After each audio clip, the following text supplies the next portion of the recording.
Good evening, everyone. I'd like to reconvene the meeting of the Mount Diablo Unified School District Board of Education.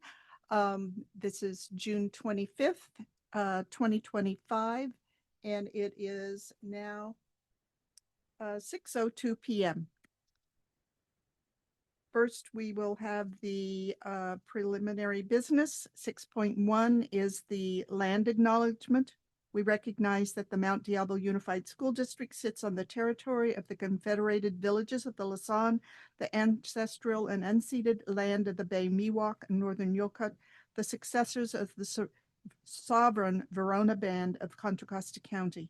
As members of the Mount Diablo Unified School District community, it is vitally important that we not only recognize the history of the land on which we learn, but also we recognize that the land we inhabit and learn on is the ancestral land of these people who are alive and flourishing members of Mount Diablo Unified School District and the broader Bay Area communities today. Would you please stand for the Pledge of Allegiance? Pledge allegiance to the flag of the United States of America and to the republic for which it stands, one nation, under God, indivisible, with liberty and justice for all.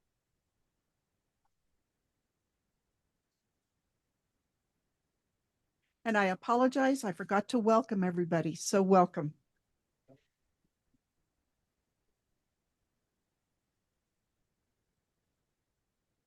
see here. Turning too many pages.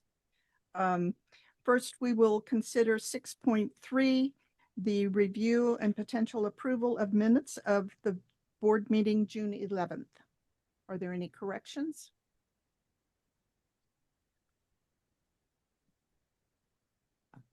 Sorry. I move that we approve the minutes. Second. We have a motion by trustee Nzewi with a second by trustee McDougall regarding the approval of the minutes held for the meeting held June 11th, 2025. If there's no further discussion, we'll move to the vote. I know. It'll take a moment for the technology to catch up with us.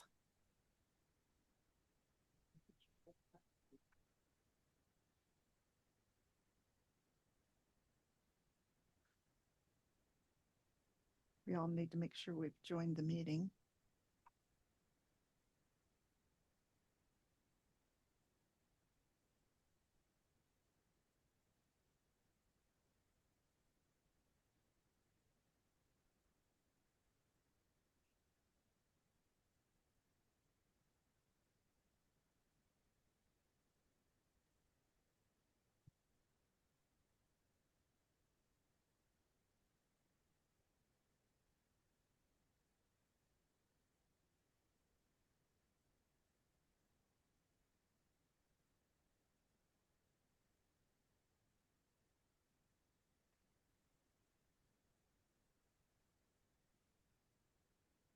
So there was a motion by trustee Nzewi with a second by trustee McDougall to approve the minutes.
Okay. The motion to approve the minutes is adopted on a 4-0-0 vote with one board vacancy. We 6.4 is a review and potential approval of the agenda. Dr. Clark, are there any adjustments? No changes, Madam President. I move we accept the agenda as presented. Second. So we have a motion by trustee Mason with a second by trustee McDougall to approve the agenda as presented.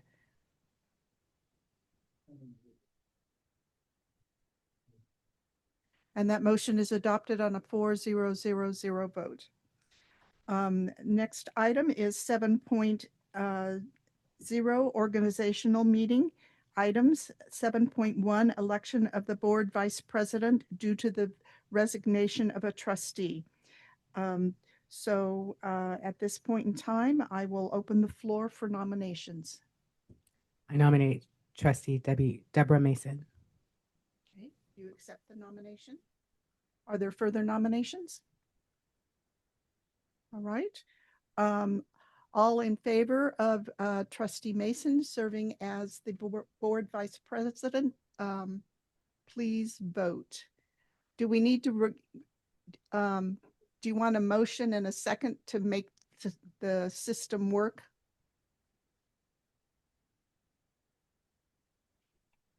I couldn't hear. Okay. Okay, there we go. All right.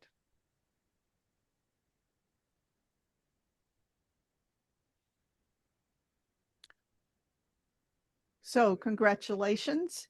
Trustee Mason is now vice president of the Mount Diablo Unified School District Board of Education. Welcome.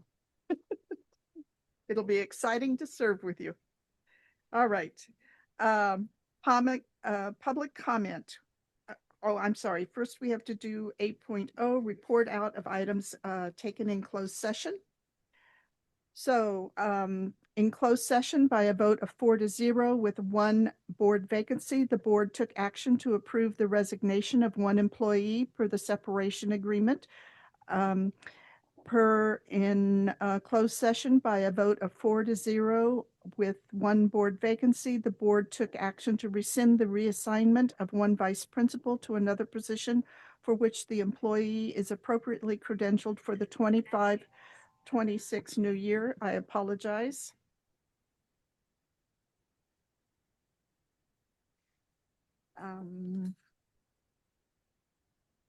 The next item is the board met in closed session with legal counsel to discuss a matter of existing litigation pursuant to Government Code 54956.9 by a vote of 4-0 with one board vacancy in the matter of JS versus Mount Diablo Unified School District, Office of Administrative Hearings, case number 2025041068. The board approved a settlement up to the stipulated amount and according to the settlement terms. And the final item to report is the board met in closed session and by a vote of 4-0 with one board vacancy voted to reject a liability claim for damages pursuant to Government Code Section 54956.95 by MG against the Mount Diablo Unified School District.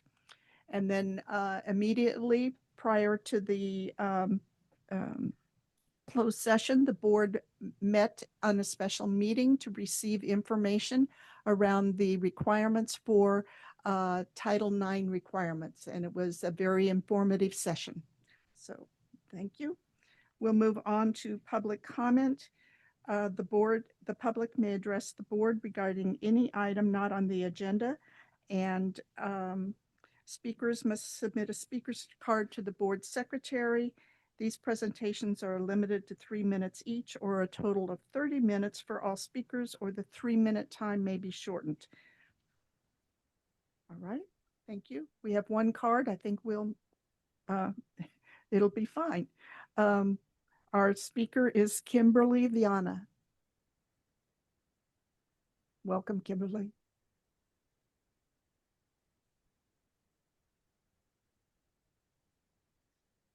Good evening, Madam President, Board Trustees, Dr. Clark, and all of the Mount Diablo Unified School District community. including all of the students, all the staff, parents, and guardians. I'm retiring next month, and I wanted to take this chance to thank all of you for the time and the opportunities that have come my way while serving the Mount Diablo Unified School District. Thank you, Dr. Clark, for validating why we are here. All of our students, whether it is in your superintendent report, your administrative meetings, or the words shared to individual students on a campus, or while receiving a certificate, you've been steadfast on championing the purpose to help all of our students. You have given us the tools to care more, and I cannot express enough appreciation for all of that. So thank you very much.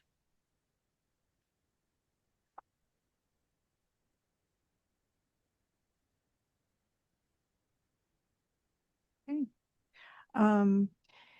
We will move on to communications from district organizations. At regular board meetings, a single spokesperson of each recognized district organization may make a brief presentation. Mrs. Ortega.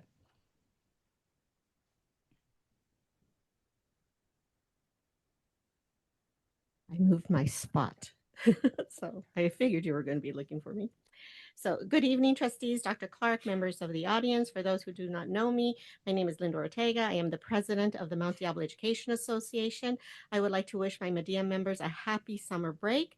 If you are listening, please enjoy your much deserved time off. To our students, if you're listening, I hope you enjoy your break as well. As a teacher for many years, I'm sure as I am a teacher for many years, I am sure your caregivers and teachers would appreciate it if you spend some time reading. Summer was a time where I would catch up on all the books that I never had a time to read during the school year.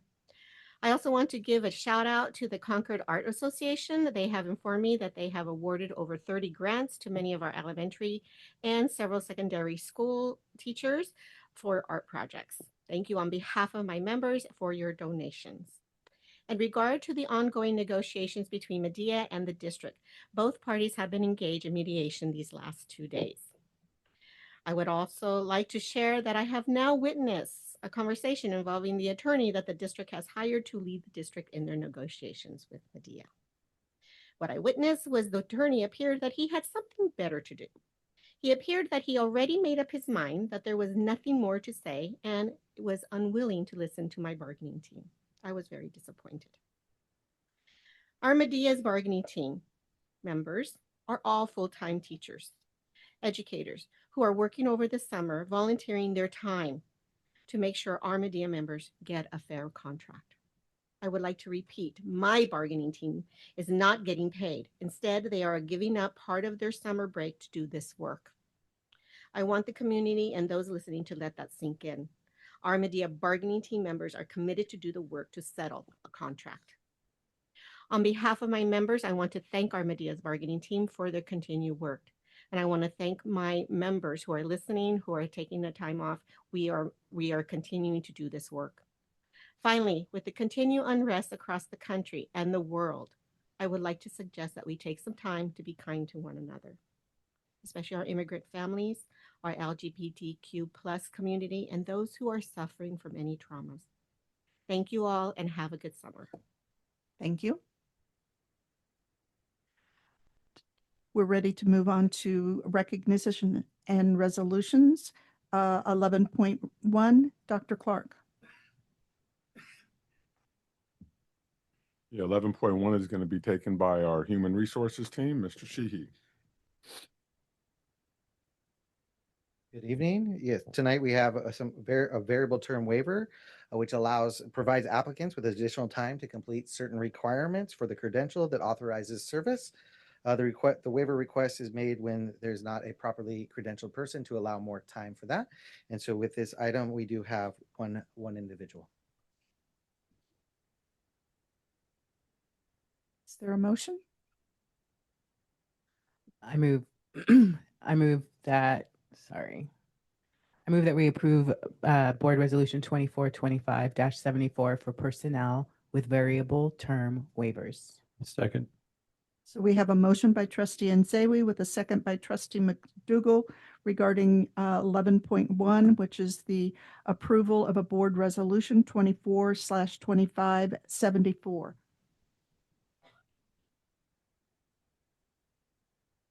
And that motion is adopted on a 4-0-0-0 vote.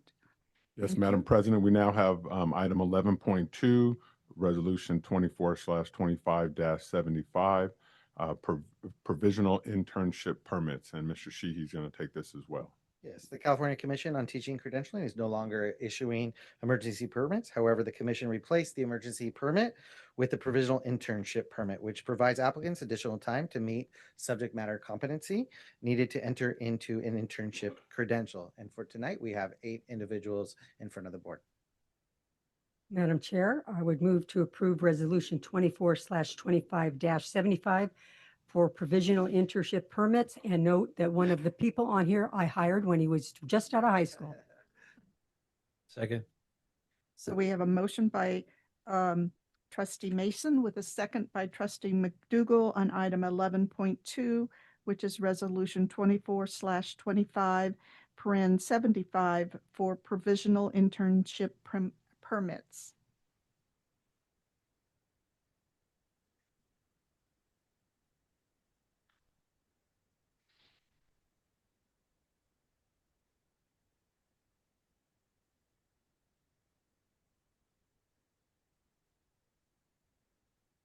And that motion is adopted on a 4-0-0-0 vote. Madam President, I now have item 11.3, which is Resolution 24/25-78, authorization to make year-end intra-budget transfers. And we have Mr. Adrian Vargas for this.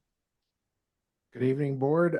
This resolution is related to year-end closing. So this is a yearly thing that we bring to the board. So we can do that work over the months of July and August. Thank you. Madam President, I move that we approve Resolution 24/25-78 for authorization to make year-end intra-budget transfers. Second that? So we have a motion by trustee McDougall with a second by trustee Mason on the resolution of 24/25, number 78, the authorization to make year-end intra-budget transfers. Further discussion? We'll take it into consideration. And the motion is adopted on a 4-0-0-0 vote. Thank you very much. Madam, I was just going to say, Madam President, we have 11.4, which is Resolution 24/25-79 to allow us to establish temporary interfund transfer. And we have Mr. Vargas with this item again. Again, this resolution is related to year-end closing. So if we need to borrow funds from another fund, which we don't anticipate, we're just putting this before the board, and this is a yearly resolution that we do. I'll make a motion to approve Resolution 24/25, number 79, to establish temporary interfund transfers. Second. So we have a motion by trustee Mason with a second by trustee Nzewi regarding resolution 24/25, number 79, to establish temporary interfund transfers. Further discussion? Not, we're ready for the vote.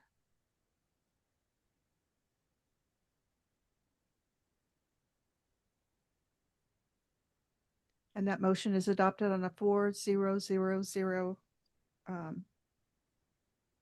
is adopted.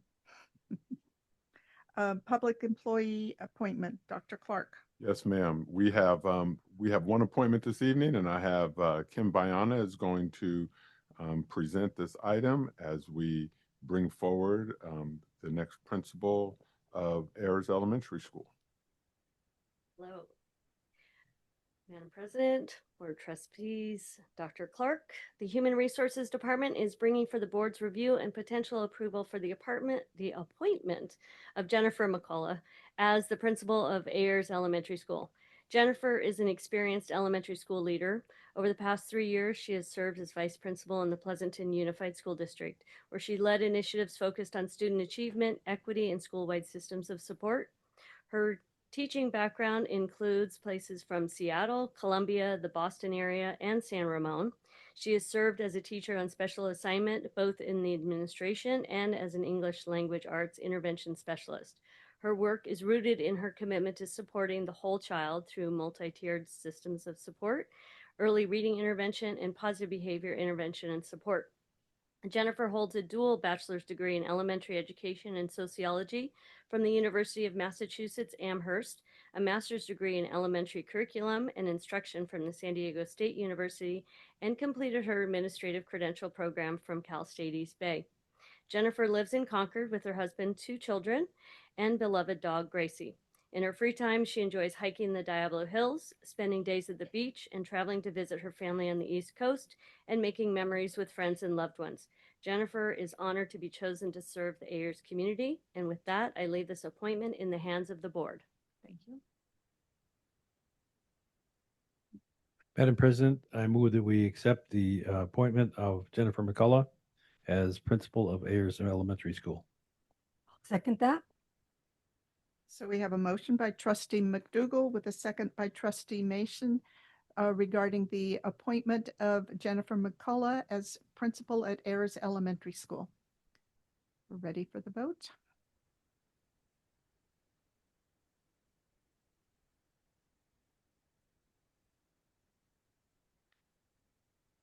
And that motion is adopted. Congratulations. Please come forward.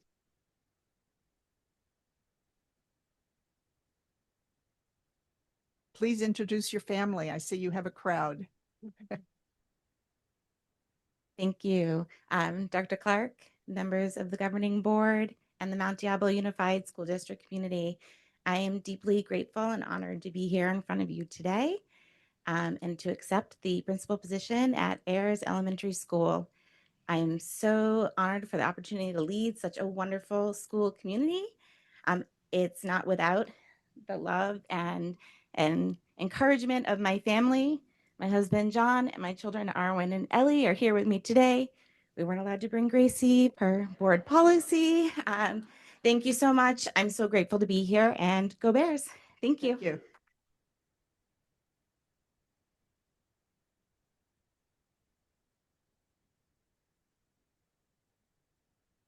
Okay.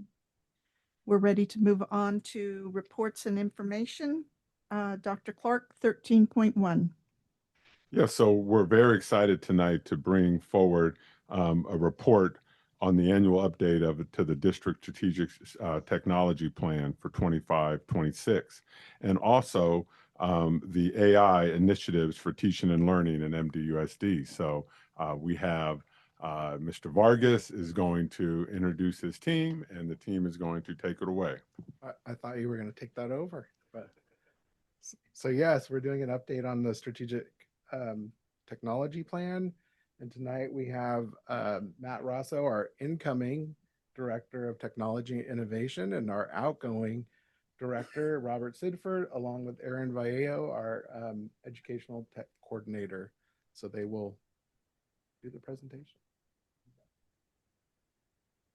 Thank you, Adrian. As he mentioned, we are here to proudly present the, I think it's the 4th revised annual version of the District Strategic Technology Plan, which we will discuss briefly. We're here to do that, and also to for Aaron to talk about artificial intelligence initiatives in the district. I wanted to just mention that that this is something that we initiated when I first got to the district, and I was really happy to have the board's support in really a lot of the initiatives that we were able to do in the IT department, which are continuing, and really happy to have been part of that. The imperatives that we established at the time really are focused on students, on teachers, and on maintaining systemic support for technology throughout the district. And I think we've been able to move a long way towards that. There's still plenty to do, as you'll see in the tech plan that we're presenting today. I also wanted to say, just because, as you're aware, I will be resigning from the district very shortly, and I wanted to just take the opportunity to thank the board for your support. throughout my 5 years in the district. I leave from my point of view on very good terms with the district. I really have loved working here and working with all of you, and appreciated your support. I am actually returning to the classroom to be a seventh grade history teacher. So I'm really proud to be doing that, and looking forward to it. Most people say when you're going to go to do middle school, it's like, bless you. But I've got a number of years doing that in the past, and I had a ton of fun doing it. So I'm going to go back and do that for a while. But you may see more of me in the future. I don't know. All right. Anyway. Thank you. You will be missed. Thank you very much. I will pass it over to Mr. Rosso, who is succeeding me, and he has my full support, by the way. He is a fantastic human being, very dedicated to the needs of students, has students in the district, and I know he'll do a fantastic job. Maybe not as good as me, but no. No, better, I'm quite certain. But he's going to talk about the highlights of this year with the tech plan. Well, thank you. That's a lot to live up to now. Yeah, some of the highlights we've been working on, the network modernization projects. We've been working alongside the M&O department to basically upgrade the networking for a lot of school sites, which were badly needed. Working on the digital tool approval process so we can get a core list of applications and we can provide support so that we're not overwhelmed with so many different applications. We've got the... Can you speak more directly into the mic? Sorry. The professional development for our Promethean smart boards. And then we're just going to be focusing on the thing that everybody's hearing about, which is AI, going forward.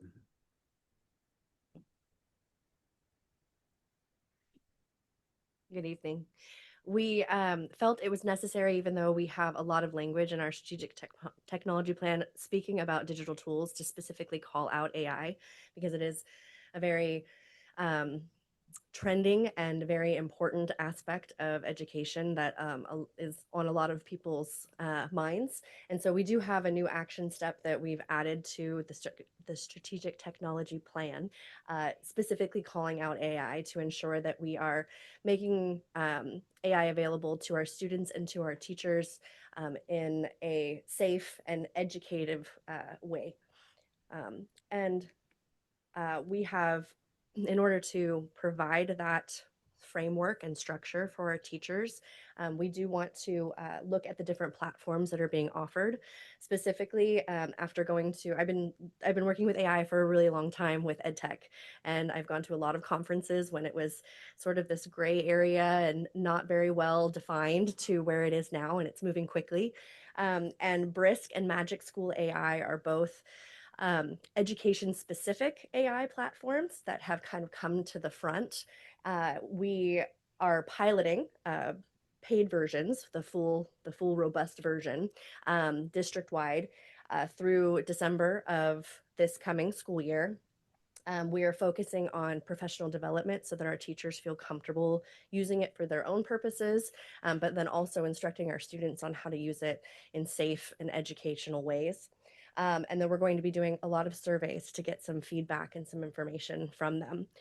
Part of the reason why we chose these two specific platforms is because, and I know you can't see this, but just to give you an idea, both of those programs give us a lot of analytics. And we found when talking with both Brisk and Magic School AI that about 25% of our teaching population is already using those platforms in some way. So some of them are paying for them to get the full version, and then some are using the free options. And so given the number of people that are already using AI, we think it's very important to provide guidance on how to use that with our students, and to make sure that there's equity in the use of those platforms with our students and with our staff.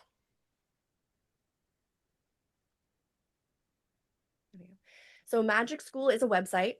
It has over 90 tools. This is just a quick shot of a couple of them. You can do lesson planning within here. As you can see, it's very user friendly. It has icons for everything.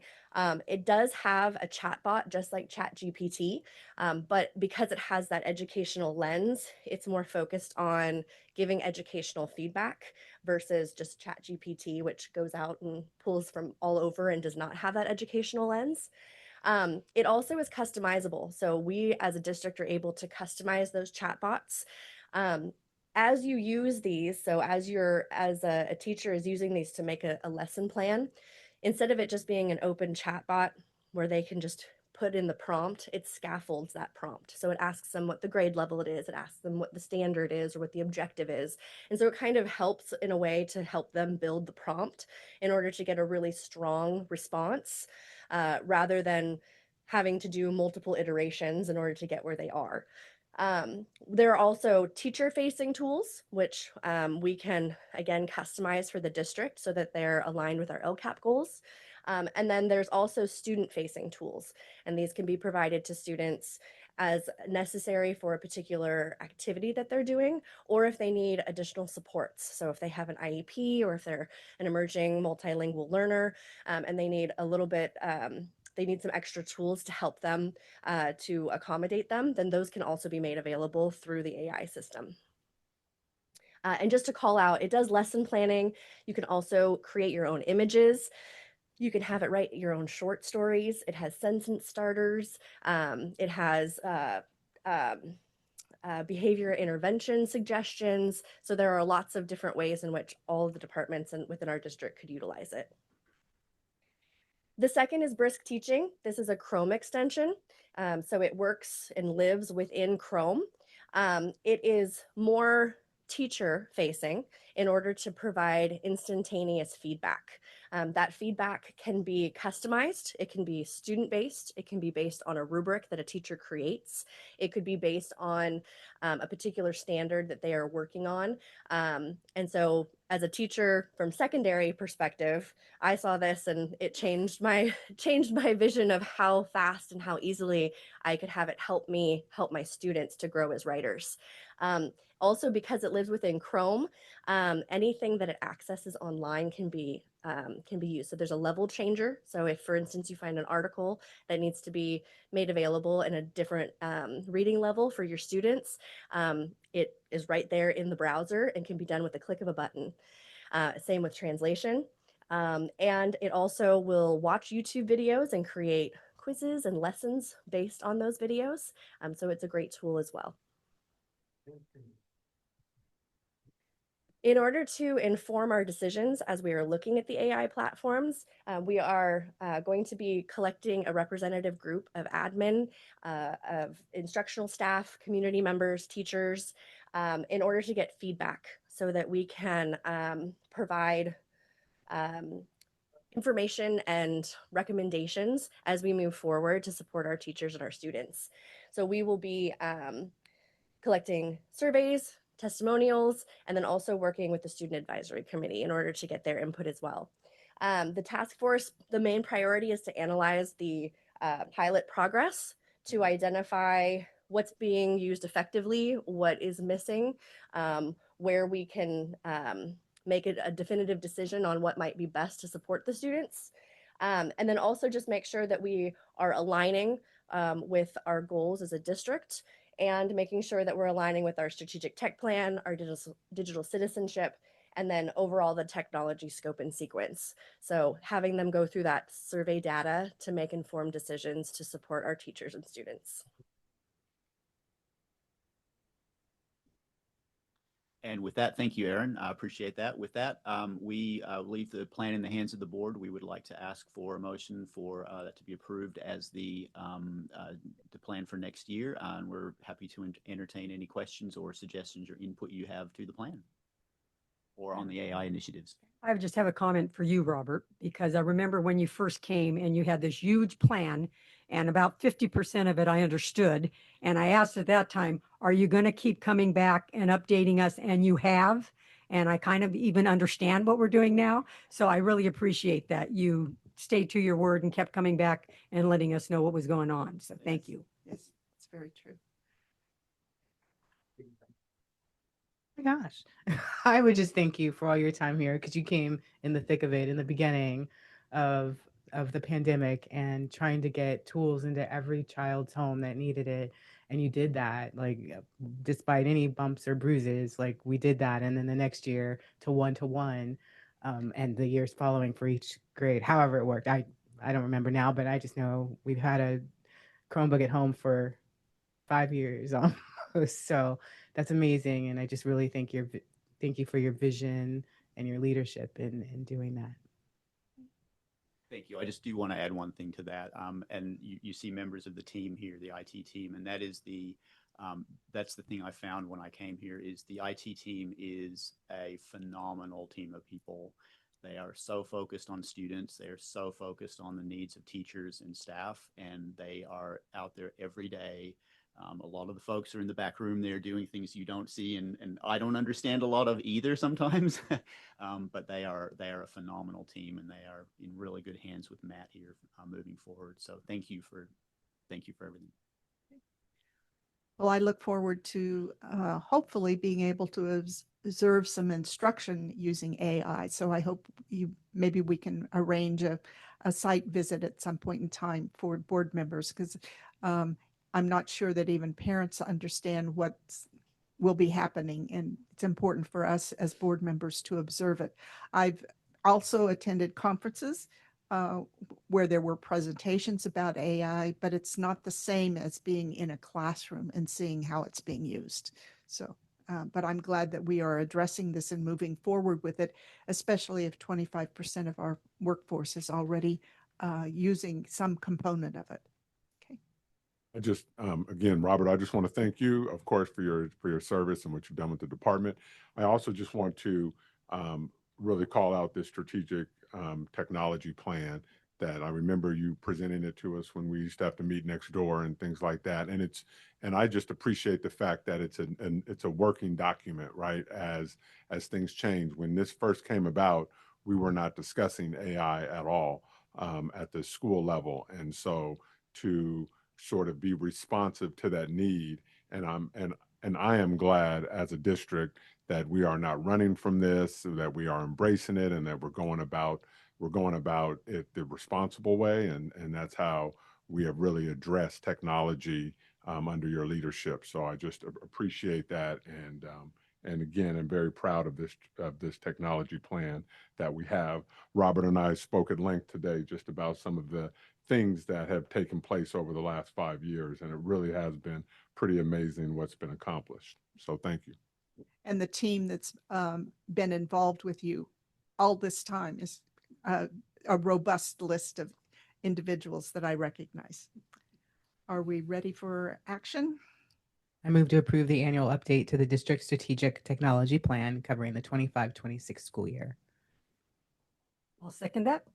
So we have a motion by trustee Nzewi with a second by trustee Mason on the annual update to the district's strategic technology plan for 25-26, incorporating artificial intelligence initiatives for teaching and learning in Mount Diablo School District.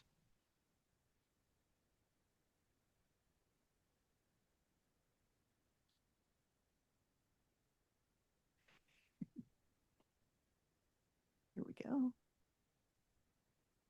All right, the motion is adopted on a 4-0-0-0 vote. Thank you very much. Dr. Clark, we're ready for the literacy monitoring. Yep, that's 13.2, and Dr. Aguili and Ms. Hartwig will be presenting this item. Thank you. So good evening, Dr. Clark, members of the board, President Mayo. It's great to see everyone tonight. And Wendy and I will be talking a little bit about a very brief overview of the work we've done to support early literacy, which I know we're all impassioned about. As you know, if we are doing anything, it will be squarely rooted in at least one of our LCAP goals. Tonight with our literacy and the work we've been doing, we're definitely in all three of these LCAP goals. You've seen that before. And I wanted to do a quick little look at our literacy vision, which has come to us by product of a lot of collaboration with our teachers, our TOSAs, our district leaders, there are principals on this committee, and you'll see it in English and Spanish. And we're very proud of this vision, and all of the work we do hinges upon not only our LCAP goals, but also this important literacy vision. My favorite word in the literacy vision, without reading it all to you, is relentless, a relentless commitment to making sure that our kids can move forward with literate lives. So tonight, we'll be talking to you about two main components of student learning. As you see, curriculum, instruction, assessment, and intervention are all very important parts, but tonight we're mostly talking to you about instruction and intervention. We may bleed into other places, but this is where we are tonight. So to give you some color and background on where we're coming from, over the past several years, we've been piloting and exploring options for reading difficulties screeners. And we landed last year, this very time, on M-Class. And so we were thrilled that we were able to purchase it. And then, wow, we had the big initiative to go ahead and start training for it because it was a big lift, and it was a very worthy lift.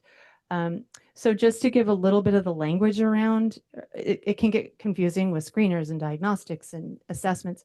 Just want to be very clear that this is a reading difficulties screener and a reading screener, the M-Class is.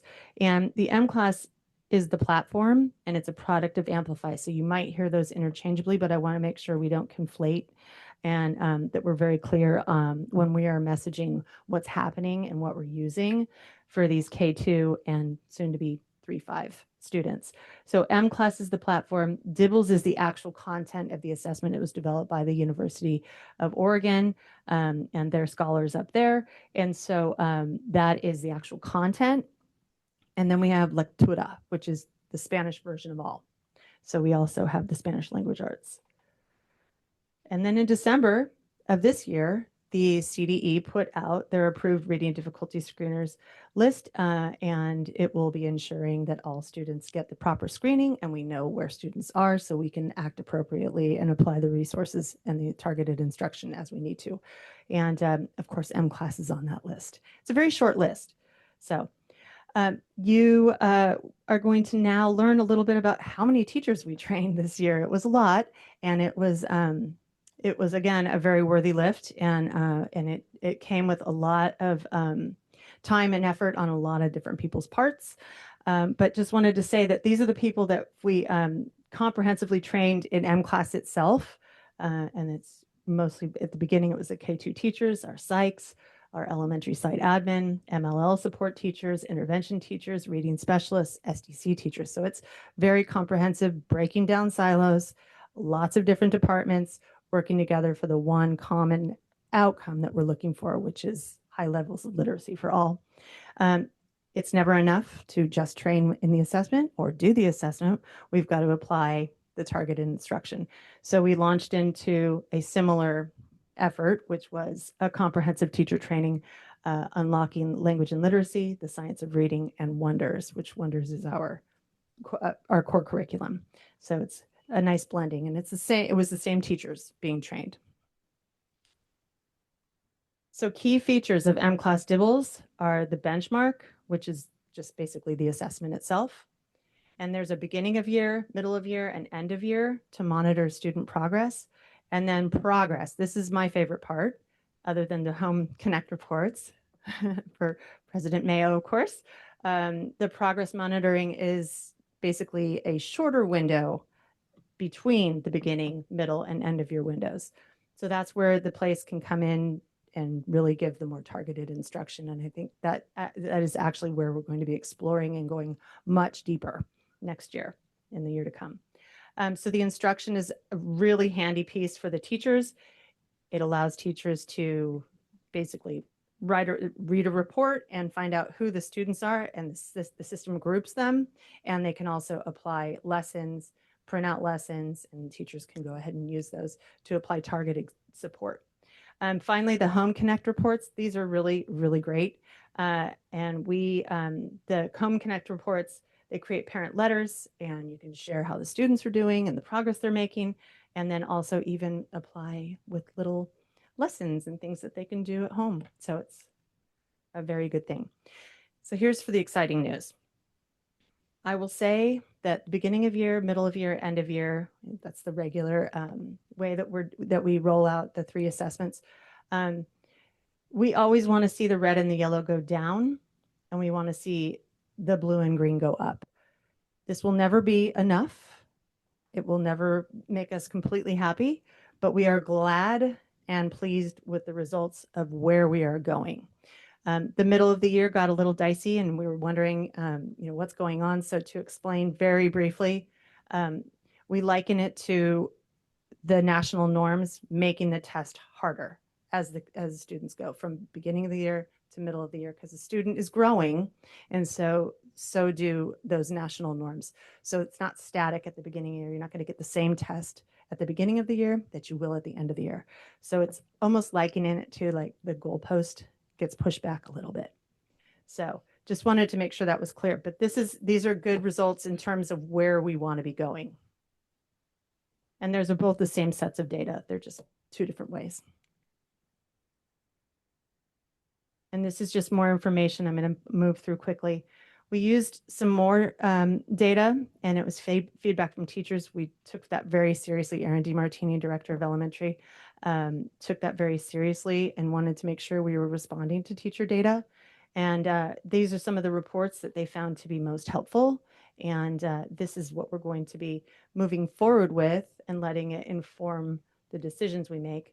So using that feedback to shape the 2025-26 year, we'll be using the reading difficulty screener to inform and support and moving into tier 2 and 3 interventions if necessary.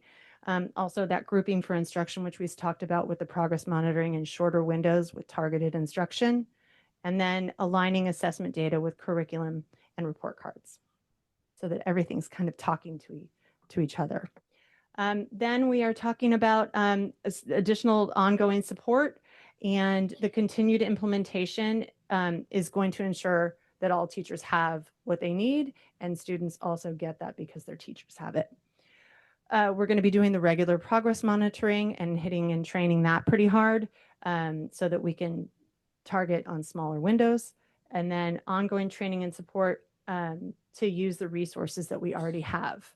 We're going to be piloting the use in select 3 to 5 grade levels at certain sites, and that's exciting. So we can see the effect on those 3rd to 5th graders. And then finally, our district team will be attending, Wendy will be there too, and many others, a Literacy Leader Network Reading Difficulties Screener Workshop series in partnership with Arise, Project Arise, and the County Office of Education. It's just not enough to have the information without knowing what next. So I'm going to hand it over to you, Wendy. Okay. Yeah. All right, so thank you. So I'm going to fill in with what's next, and thanks Susan and her team, because literally they took the ball and ran really fast, really hard, and we had good results. So now we'll be rolling on to the next part of it. And what I wanted to address is the specific part about this. What's important about MClass is we're not just using it as our reading difficulties screener for those students who have dyslexia or other reading difficulties. We're also using it as a benchmark tool to measure the literacy of the students as we go. We've all heard about some of the other platforms we've used over the years, and now we've seemed to have moved over. We've done it successfully. But there's really 2 parts to this. So when we talk about the DIBELS, it's important to know that there's multiple subtests of it. There's the 6 that are sort of the basic suite, and then 4 more that create the reading difficulties screener. That's important when it comes to implementing the rest of the regulations for the difficulties screener.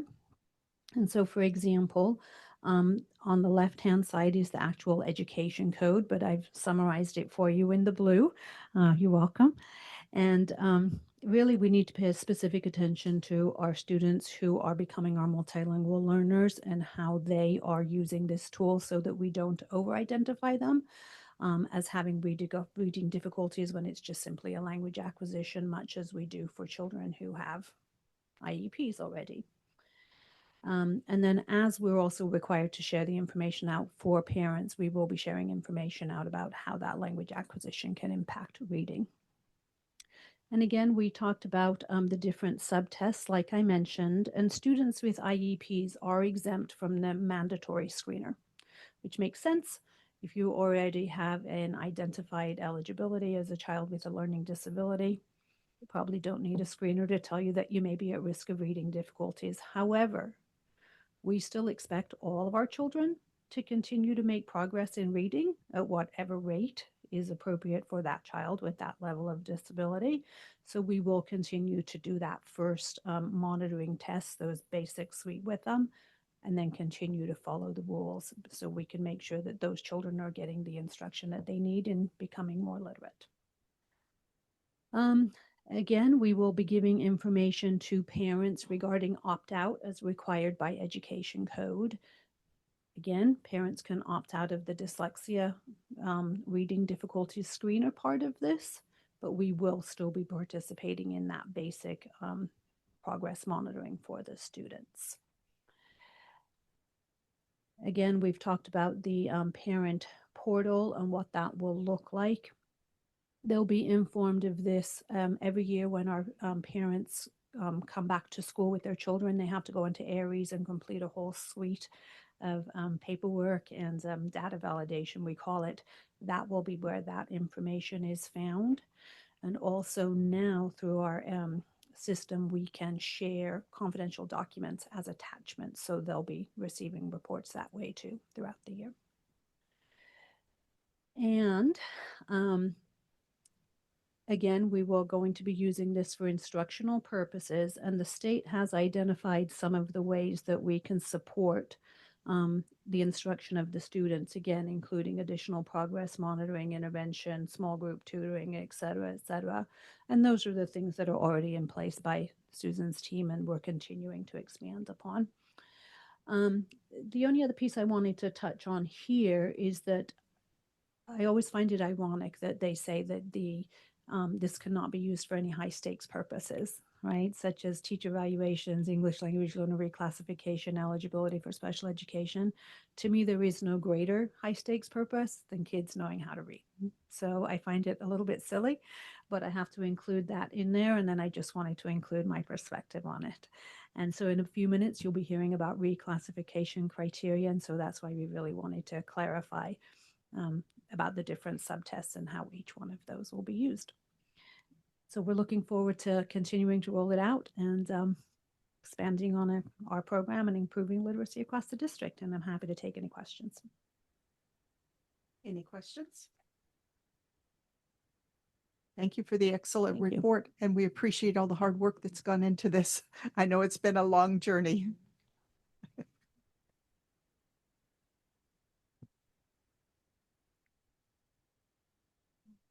Ready to move on to 13.3, Dr. Clark? Yep. So we're bringing Robert back. So he's going to give us a report on the district's potential transition to a new enterprise resource planning system.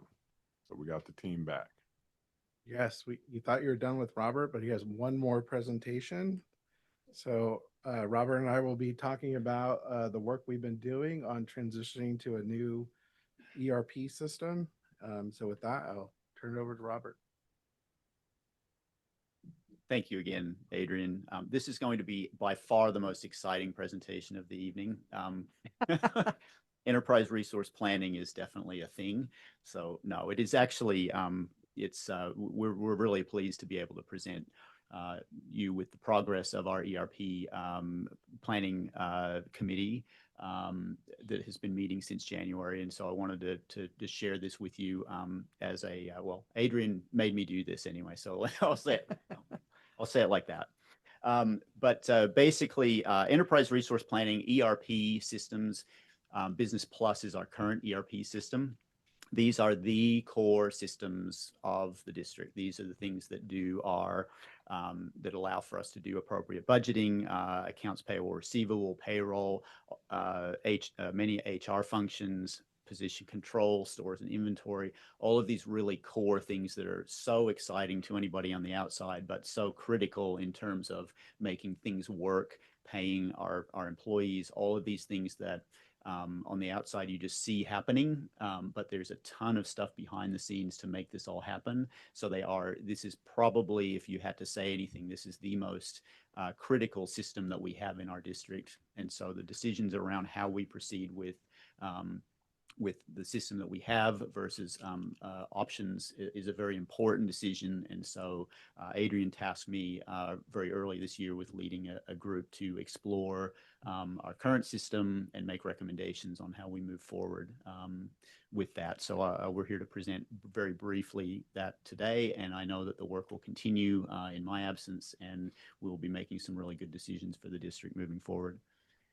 So I wanted to acknowledge the members of this committee who have put in a number of hours working on this. There's been some really robust conversations in these meetings, and obviously Matt will be taking my place, which will be fantastic. He has a very strong background in working with the ERP system, especially on the server side of things, and we'll be picking that up very quickly. And I know you're in very good hands with Matt there. But I did want to call out the individuals here to make sure that they're acknowledged, because it's a ton of work and a ton of thought that goes into this. These are the meetings that we have had so far, and these are multi-hour meetings that you're seeing there, with a ton of minutes and all sorts of really, like I say, robust discussions about the current system. We've met with PowerSchool is the vendor that provides us with our Business Plus system. So we've met with them on these two more formal occasions, and then I've met with them separately as well throughout this, so not all of the work is represented here. And then we've had technical meetings with our PowerSchool partner as well on this. So the findings of the committee at this point, and as I say, this work is ongoing, and Adrian will be talking to you about next steps when I'm done presenting the findings and recommendations to the committee.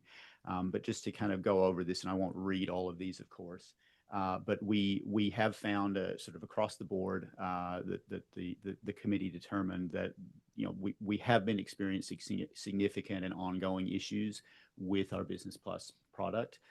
Many of those things are things related to setup that occurred initially, and over the years. We've had this product since about 2003, so it's been a substantial amount of time that we've had the product, and these setup issues have been an issue since we have had the product, and so those are ongoing, and you can see some of those there.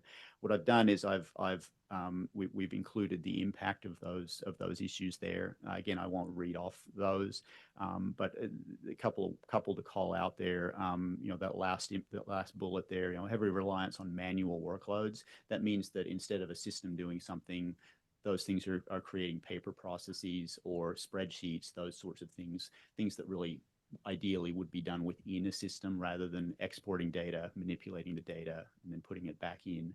Those sorts of things are happening. We have experienced slow system performance, and I do want to call out as well a lack of consistent support, training, and documentation, and that's been a concern for us for a number of years, certainly since the ERP came into the IT department. We've been unable to really get good documentation of the existing system and setup, and those sorts of things. And so that's been created struggles for us in supporting the needs of the district and departments on that. So in sum there, the committee has really determined that Business Plus isn't really the most effective option moving forward to serve the ongoing needs of the district. When we look at the selection criteria for a potential replacement, these are the criteria that the committee has discussed. Really prioritizing vendors with successful implementations in a TK-12 educational environment. ERPs are used across all large and medium businesses, education agencies. They're the things that, as I mentioned, they're the core systems that do a lot of these core things that are so critical to organizations. So they're used everywhere, but we have specific needs in an educational environment that need to be met. Support in terms of training and documentation is key. We need vendor support with that. Those are things that We don't always have the resources, staffing, and sometimes not the expertise as well. So we need to make sure that those are in place and robust. Integration capabilities. Obviously, an ERP talks to a lot of other systems, and a lot of other systems talk to it. So when we think about just a very simple example, when we create an account for a user, that is initiated by an HR process where we onboard an employee and provide them with a pay screen and those sort of things. And that actually creates an automated workflow, largely automated, that creates accounts for folks. And so these things are critical. This is critical functionality that we need to make sure that these are working well. Total cost of ownership is obviously another thing. It's not just the cost of the product, it's the cost of supporting the product, the cost of working with the vendor, the cost of internal resources that we have, staffing, all of those things. So we need to explore what is the total cost of ownership, not just the cost of the licensing for the product. So that's a consideration in choosing a new vendor. And then the last one there, and Adrian and I discussed this at length, this is the most critical thing: support, support, support, and I would add support. We need vendor partners that really are have our back with making sure that these systems work effectively and that we can do all of these other things with them that we need to do. Absolutely critical that we have that we have folks on the line. You know, we can provide a lot of the support internally. Fiscal can provide a lot of the support internally. HR can provide a lot of the support, purchasing and warehouse. But when we need that additional help, we need that additional help. So that's got to be there as a regular thing. With that, I will turn it over to Adrian to talk about next steps. Thank you, Robert. So moving to the next step. So we're really looking to two products. One is Escape, who is pretty well known throughout school districts in California. I talked about their estimate that we received, which was roughly about 1.5 to 1.6 million. We also, Matt and I, and Robert and I have met with the county, but Matt and I met with the county for their system, which is Munis. We're still trying to finalize the costs with them, but from what I can see in terms of the ongoing cost is a very significant difference between Munis and Escape. But again, we want to finalize those numbers that we received. But I would tell you, just in terms of that meeting, it looks like we probably will join the consortium with the county, based off the criteria that Robert went through. We have all of our districts in Contra Costa are on that particular system. West Contra Costa is independent, so they're not linked directly to Contra Costa County Office of Ed, but we are looking, again, we're going through the initial discussions about how we would link up with them, whether we would be independent or there's some kind of, combination of the two. But again, I think in terms of the costs that they've shared, it looks like we're probably going to go with that. And with that information, we're looking at an implementation planning during the next fiscal year. So hopefully by August 13th board meeting, we might have something for all of you to approve. And then our rollout would be July 1st of 2026. And what that would entail is that we're running two systems at the same time, so side by side, and then a projected full launch by July 1st of 2027. So again, Robert's right. I did ask him, I need you to do this before you go. So he developed this for us. And with that, we will take any questions regarding our transition. Mr. McDougall? Yeah, Adrian, you gave me a briefing on finances several months ago, and we started out by talking about the computer software programs that we have with the district, and that we're not talking to all the other areas or districts, I should say, like the other areas around here do. So this looks like there's progress. I mean, we still have to wait till July 2027 till this is operational, but this means that we can finally enter the world and talk to all the departments and do it like the other school districts are doing currently. Correct. I mean, it would position us a lot better relative to the system we're currently on. I think the biggest is the manual based workarounds. And the example I will give you is when I come back and do the PowerPoint, like nothing changed for the budget, but there was an error on one of the slides that I had to correct. And I was thinking about that. I'm like, well, that's a manual spreadsheet that I didn't carry over the summation of 2 line items. But my point is, our staff is working on larger spreadsheets. And there, my little summation that didn't go, there's a lot of room for error in the work that we've been doing. So most importantly, I think going to whether it is Escape or Munis, it will mitigate some of those issues that we have, but it will put us up there with the rest of the districts. But also going through this process, that's why Robert and I kept the support. Ultimately, that's what I've learned in this process. It's about what the vendor is going to provide to you, and then also the response time. Mm-hmm.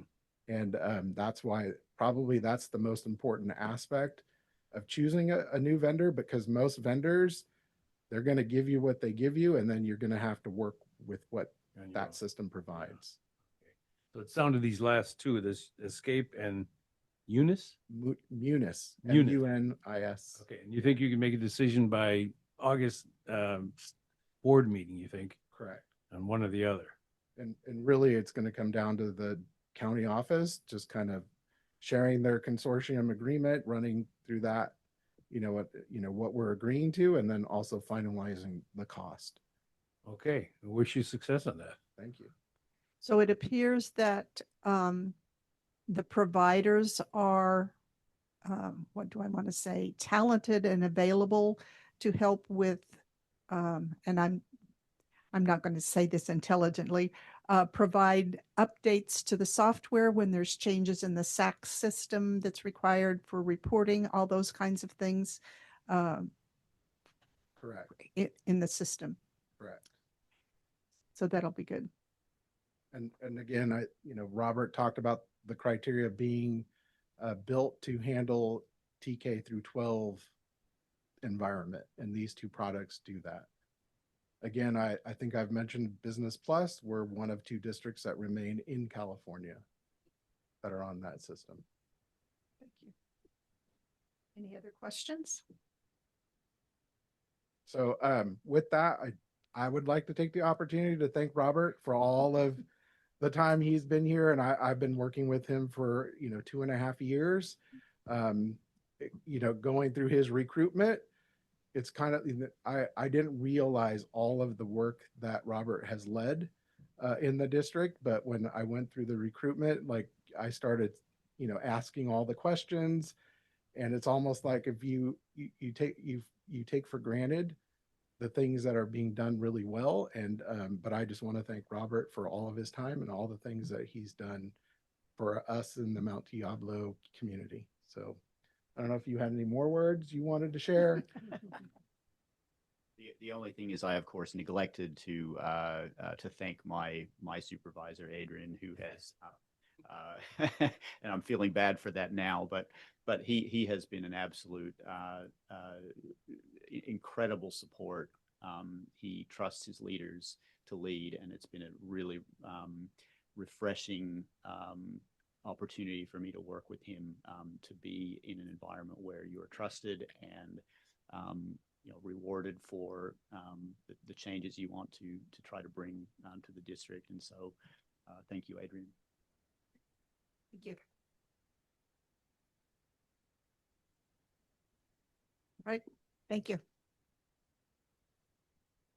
All right, Madam President, we now move to 13.4, and that's going to be review and potential approval of updated reclassification criteria for our English learners. And we have Ms. Kathleen Fireman to present this item. Welcome. Good evening, Dr. Clark and Board of Trustees. I would like to share, I think we have a slide, hopefully. Otherwise, I have it right here. But Just to remind you all, I was up here in April and we talked a little bit about the Optel and kind of the direction we were moving. Thank you. Here's our slide. I have just one tonight. Last time we had many. So our department, along with other departments, have been working to make sure that we are updating our reclassification criteria appropriately. And so in the state of California, there are 4 required criteria. I have them listed here. So there's criterion 1, 2, 3, and 4. And in the middle column, you'll see what our current reclassification criteria has been. And so we don't get to play with LPAC. That's a state required. Everybody's got to get a 4. So that that will remain the same. We are proposing no changes there because we're not allowed to. In our second criteria, that is the category of teacher or evaluations, excuse me. And up until now in Mount Diablo, our LEA has had grades as our teacher evaluation. So for high school, that means that you needed to have a C or better in your English classes. That's middle school and high school. And for our elementary schools, that means you need 3s and 4s in any of the ELA standards. And so what we're proposing to you tonight is to broaden that. So we can use grades or Optel. So I did speak to you in April about Optel, but Optel is basically the observation protocol of teachers of English learners. And so it is a rubric and a protocol that we have piloted. And we have a survey where we have 20 of our elementary school principals saying, yes, we want to do this next year. So it's a really heavy lift because our teachers really need to know how to utilize it in a way that's valid.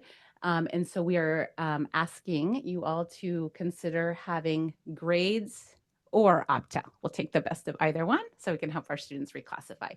Optel is a really amazing tool because what it's looking at is truly language proficiency, where grades may or may not indicate language proficiency. Maybe you forgot to read your novel or you just didn't, whatever the point may be. And so sometimes we do have students who will get a 4 on LPAC, but then they maybe have a D or an F in their English class, and therefore we can't reclassify them, or same in the lower grades.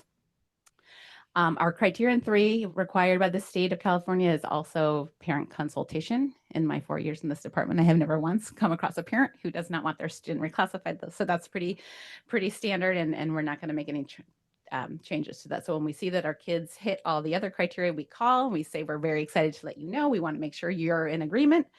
And that's always a fun call. And then finally, and this comes on the tails of Dr. Geely and Susan Hartwig, this is kind of the big change here. As you all know, in the past, we've used iReady. And we used iReady as our basic skills criterion because the idea of that is that there's a test that all students in the district take, and we're comparing our English learners with their English-only peers. That is a requirement of the state. And we as an LEA get to set that cut point. It used to be that everybody took iReady. And so I was a little nervous last year knowing that our kids were not going to be taking iReady to kind of pull that too quickly from our English learners for reclassification, because knowing that M-Class and STAR were coming, there's a little bit of teacher learning curve as well. And so those scores could be wonky as we're learning how to give the assessments. And we didn't want our students not to get kind of a solid footing on it. So now all students have taken in kindergarten through second grade M-Class, as you heard earlier. And all of our 3rd through 12th graders have taken STAR for a whole year. So hopefully our students are pretty familiar with it, comfortable with it, our teachers as well. And so our proposal is that we leave iReady and move to, for kinder to second grade M-Class as part of our basic skills component, and then for the STAR test for our 3rd through 12th graders, which is good because, our multilingual learners have to take LPAC, and other students don't. And this last year, our students had to take M-Class or STAR, sometimes both, and iReady in addition. So we're like really over testing our English learners. And also we want to compare our kids to the general population. So I do, on a side note, just want to say that I'm excited to share with you that our district increased 3% of reclassification for this year. So last year we had a 9% reclassification rate. And this year our students came in, we just kind of wrapped it up this past week, finding all those pieces for all of our kiddos. And so we had about 780 students reclassified this year. That's K through 12. So that's a 12% overall. So a 3% increase. And we have a lot more to go. And we're hoping that some of these proposed changes can actually positively impact that number. So I'm open to questions, and then I'm going to ask if people are in agreement. So congratulations on the increase. For our students and teachers. Any questions from the board? Excellent presentation. I move to approve the updated reclassification criteria for English learners. And I'll second that and just say that I don't know that everybody understands the importance of our high school kids to get reclassified before they get to high school, so they have more options and choices to make. So I've been very excited listening to DLAC all year and glad to see this is finally moving forward. So. Thank you for those comments. So there's a motion by trustee Nzewi with a second by trustee Mason on the approval of the updated reclassification criteria for English learners. I believe we're ready for the vote.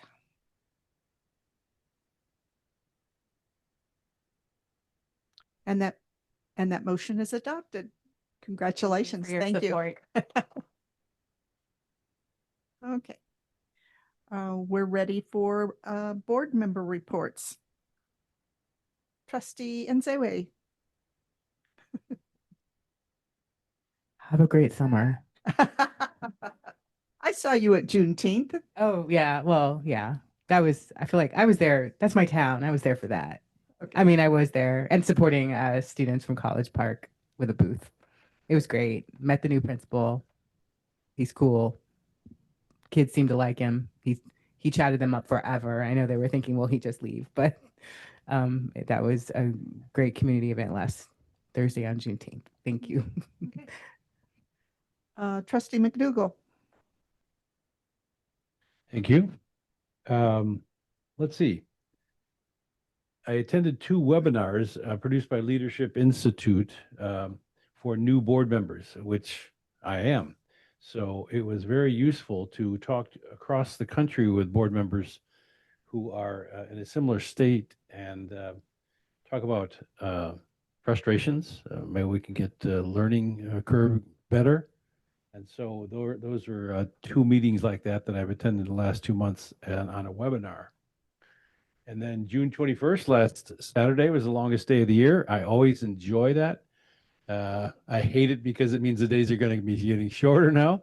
But I always have a competition with my wife to remind them who reminds them on each quarter, whether it's the longest day of the year or the solstices. So, and then finally, yesterday morning, I had a meeting with the Loma Vista Adult Education Director, and had a very good discussion about the programs they're offering, which is very extensive, and the challenges that they're encountering, which are quite unique compared to the district. And because they get funding from the district, but also from so many other sources, that it's a neat, unique challenge that they have to manage. So that's my report. Thank you. Trustee Mason. Well, I haven't had any schools to visit, but last summer there was a fire in Shore Acres, and I was very grateful. District office was looking to see if my house was involved.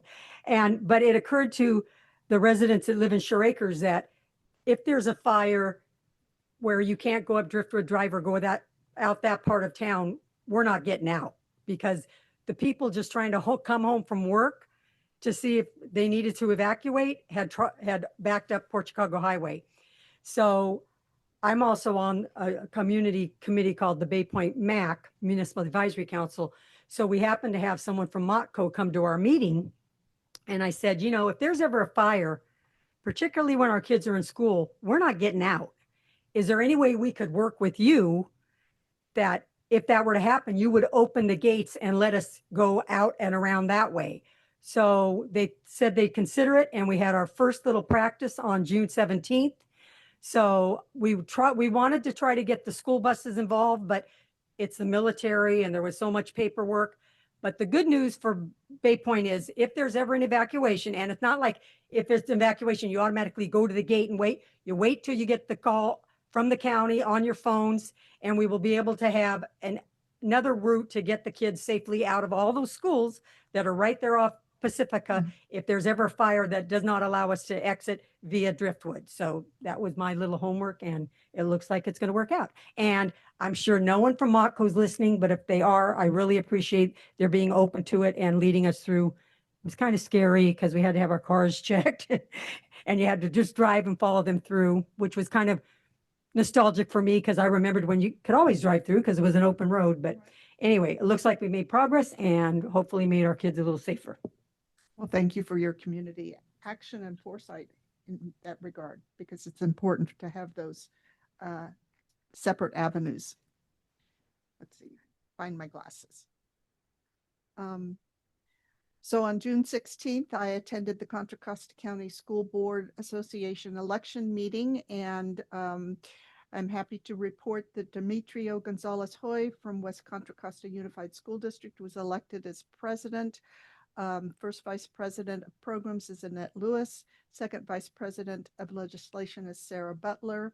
I'm continuing as third vice president for communications.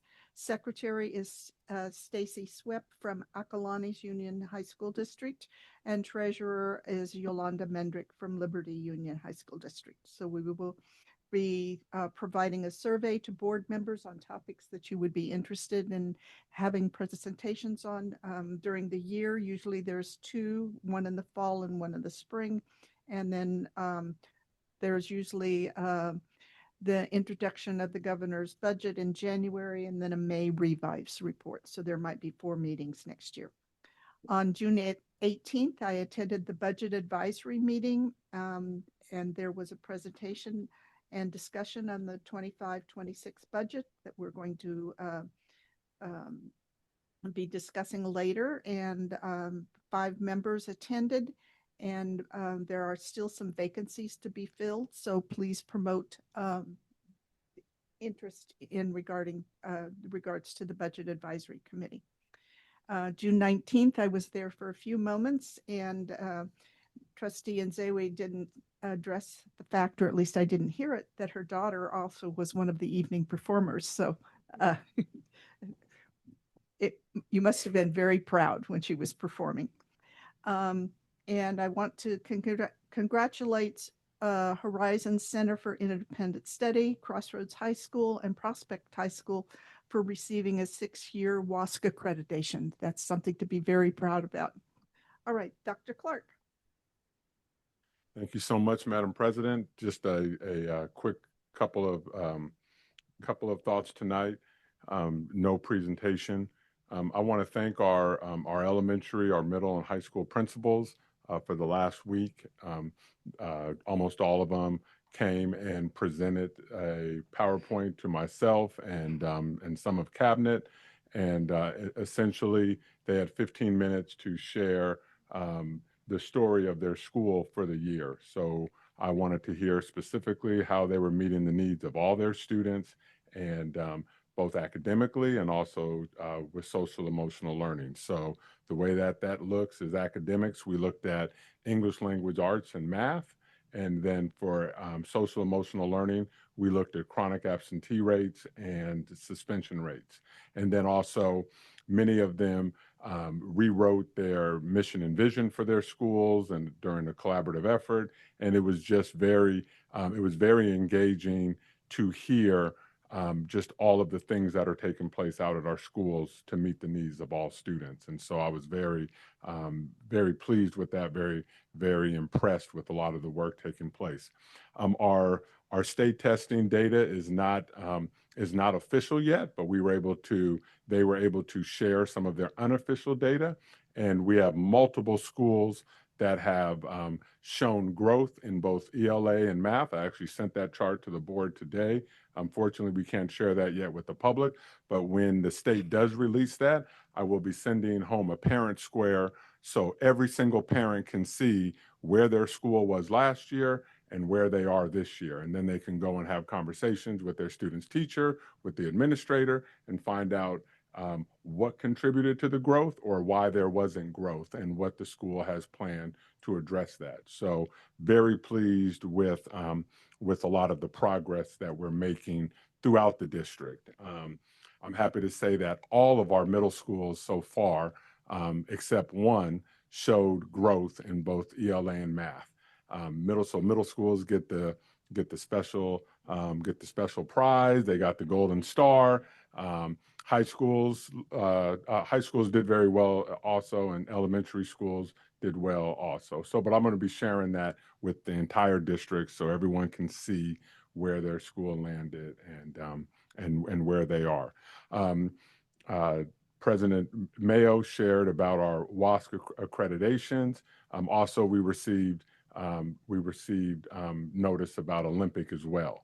So I am extremely proud that when you look at a district or you look at a school and you see how that school serves its most neediest populations, and when we can do that at an excellent level, then I think that really aligns with what our mission and vision is.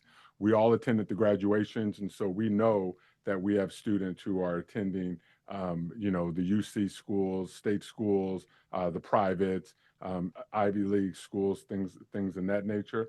But what's so special about this district and the work that we're doing is that we are uplifting all of our students to meet whatever their goals are, whether that is college or whether it is career, and just really excited and extremely proud about that work. I know that this is our last meeting until August 13th. And so we will still be here at Dent. We will still be operating. We're still hiring. We're still finishing up plans. We are right now in our world, we're already somewhere around October.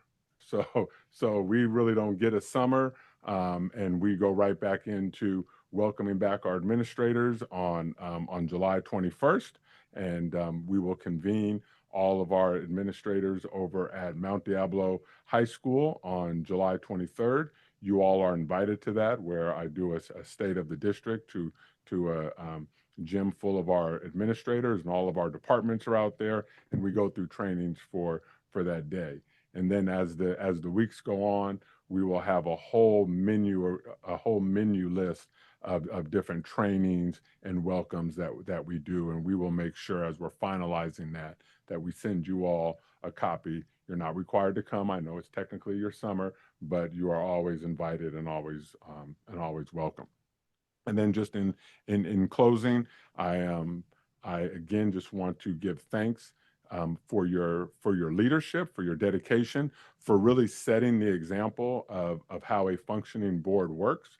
As board members, you are faced with with always two different sides of a problem, and you have to listen to all of your constituents, and you have to always rely on policy, and then also keeping that North Star of what's best for kids. And often we forget in organizations, in public education organizations, that we are here for kids, because usually the adult voices are the loudest. And but I think if we continue to focus on kids, then whoever the fifth board member that comes to join us, I believe that they will fit right in if they have that heart and that dedication for improving outcomes for all students. And so really looking forward to that, and looking forward to our new student board member joining us, and just hope that you all take some time to rest and relax and rejuvenate. And then we will be back. We have some business to do over summer and stuff like that, and we'll come up with that a little later. But also just it's been an amazing year, and I'm extremely proud of the 30,000 students that we serve, of the nearly 60,000 parents and families that we serve, and also the 3,800 employees that we serve. And I think that we do an extremely good job at that. As always, there's going to be a handful of folks or people who don't agree with some of the things that we're doing, and we give them a space to share that, and we listen, and we try to make we try to make concessions where we can, but we cannot we cannot, go away from our values when it comes to supporting our students. So again, thank you for your leadership, and I'm just extremely fortunate for this governance team. So thank you. That concludes my report. Thank you very much, Dr. Clark. All right, we're ready to move to the consent agenda. I'm trying to move this along because I know some of you are waiting for items on the agenda later. We have a public comment card. Okay. Items listed under the consent agenda are considered routine and will be approved and adopted by a single motion. There will be no separate discussion of these items. However, any item may be removed from the consent agenda upon the request of any member of the board and acted upon separately. And we do have one public comment. Dr. Sarah Adams.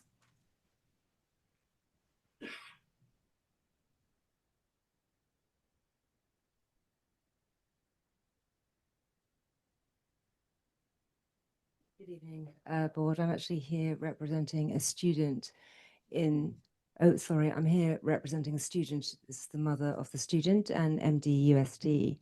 And it's specifically about the agenda item 1645, which is the funding for Wellspring School.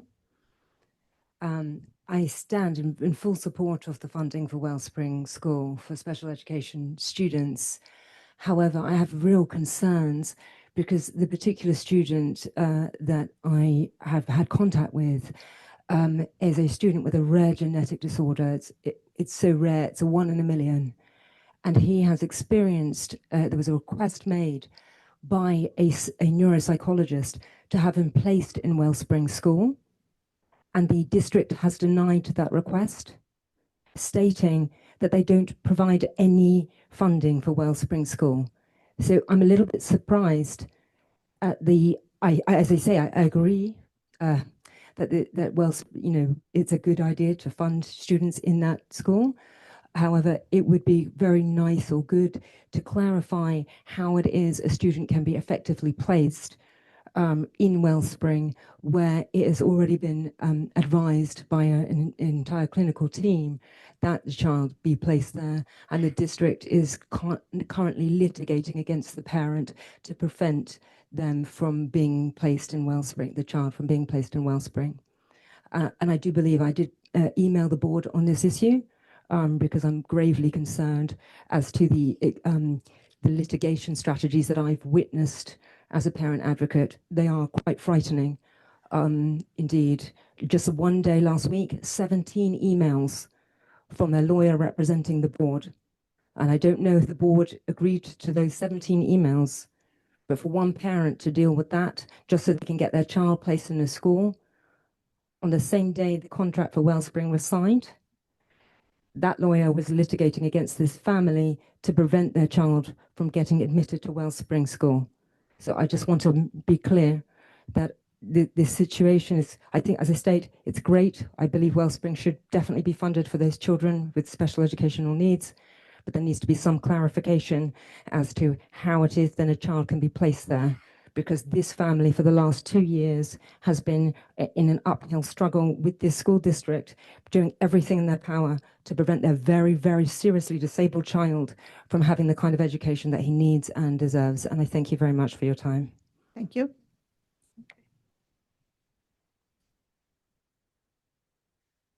Board members? Motion to anything to pull? Motion to adopt the consent agenda? And I will make a motion that we approve the consent agenda as presented. Second. So we have a motion by trustee Mason with a second by trustee McDougald to adopt the consent agenda as presented.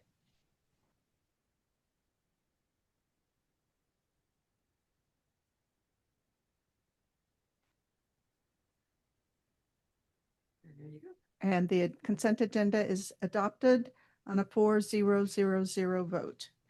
Okay. Madam President, I am extremely excited to present item 19.1, review and potentially approve the Mount Diablo Unified School District 25-26 local control and accountability plan, the LCAP, and coming back to present this item. And it is an action item this evening, but that is Ms. Samantha Allen and Ms. Christina Filios.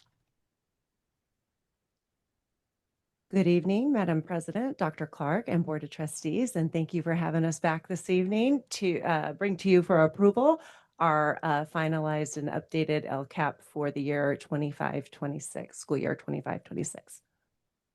Oh, clear one. Thank you. Great. We are going to make this really quick because you have seen much of what we're presenting tonight, but I wanted to make sure that not only our board and our audience here in our community, but our families at home have access to all the information they need to know about what we're doing, utilizing our LCAP to support our students at school. So again, here's our goals.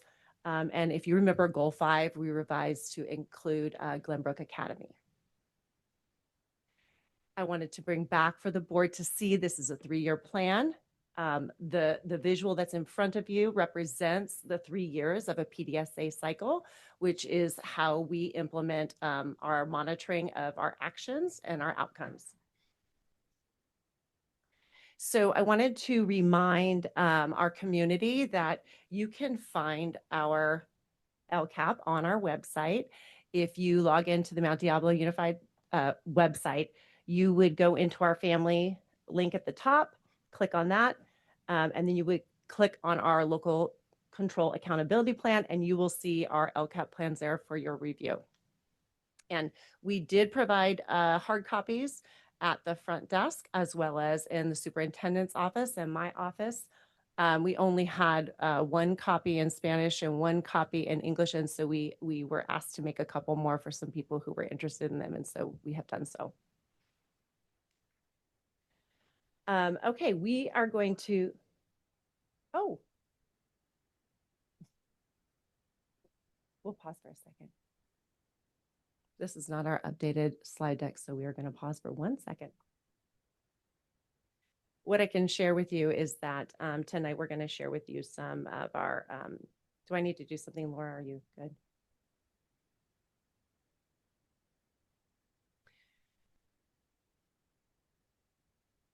That's good, thank you. We're going to share our local indicator outcomes and our reflection tool that we utilize as a team to discuss the outcomes for our students that are not necessarily defined by the metrics that we have in the LCAP.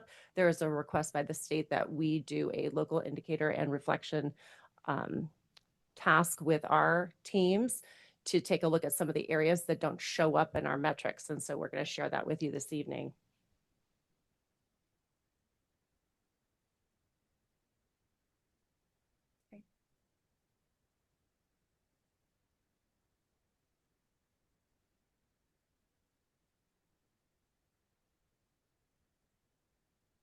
And so the revisions for the plan that was posted with this docket, they were highlighted in yellow throughout the document. So I appreciate that and the ease in finding what things were changed and reconsidered. So that was great. Good. And I want to, oh, go ahead. I was just going to say, while we're waiting, I'm not sure if it was a different format. I read the whole thing from page to page, but it was very well written and very clear. So if I were you two, I'd just take credit for that. I don't know if it's a new format, but it was very clear. Thank you. And that was with the help of our County Office of Education. Just so you all know, and I'll just fill the space while we're waiting. We are in partnership with our County Office of Education, and we work really hard to fill out the document and provide the metrics in the classroom and take a look at the metrics and provide outcomes to in the document. But our County Office of Education reviews the plan. So we submit it to them and then they give us feedback and we provide those updates in the report. So that's very helpful. And they too said it was well written. And I'm just going to tell you right now, Christina Filios is a grammarian and a wordsmith, and she has been an excellent support as we've been writing this report. Appreciate that. Do you want me to just move forward? And yeah, I'm just going to keep going. So the next slide would have been sharing the 8 priorities, the 8 state priorities with you. again, bringing those back, we have our, let me put my glasses on, excuse me, our basic services, implementation of standards, family engagement, student achievement, student engagement, school climate, access to courses, and other student outcomes.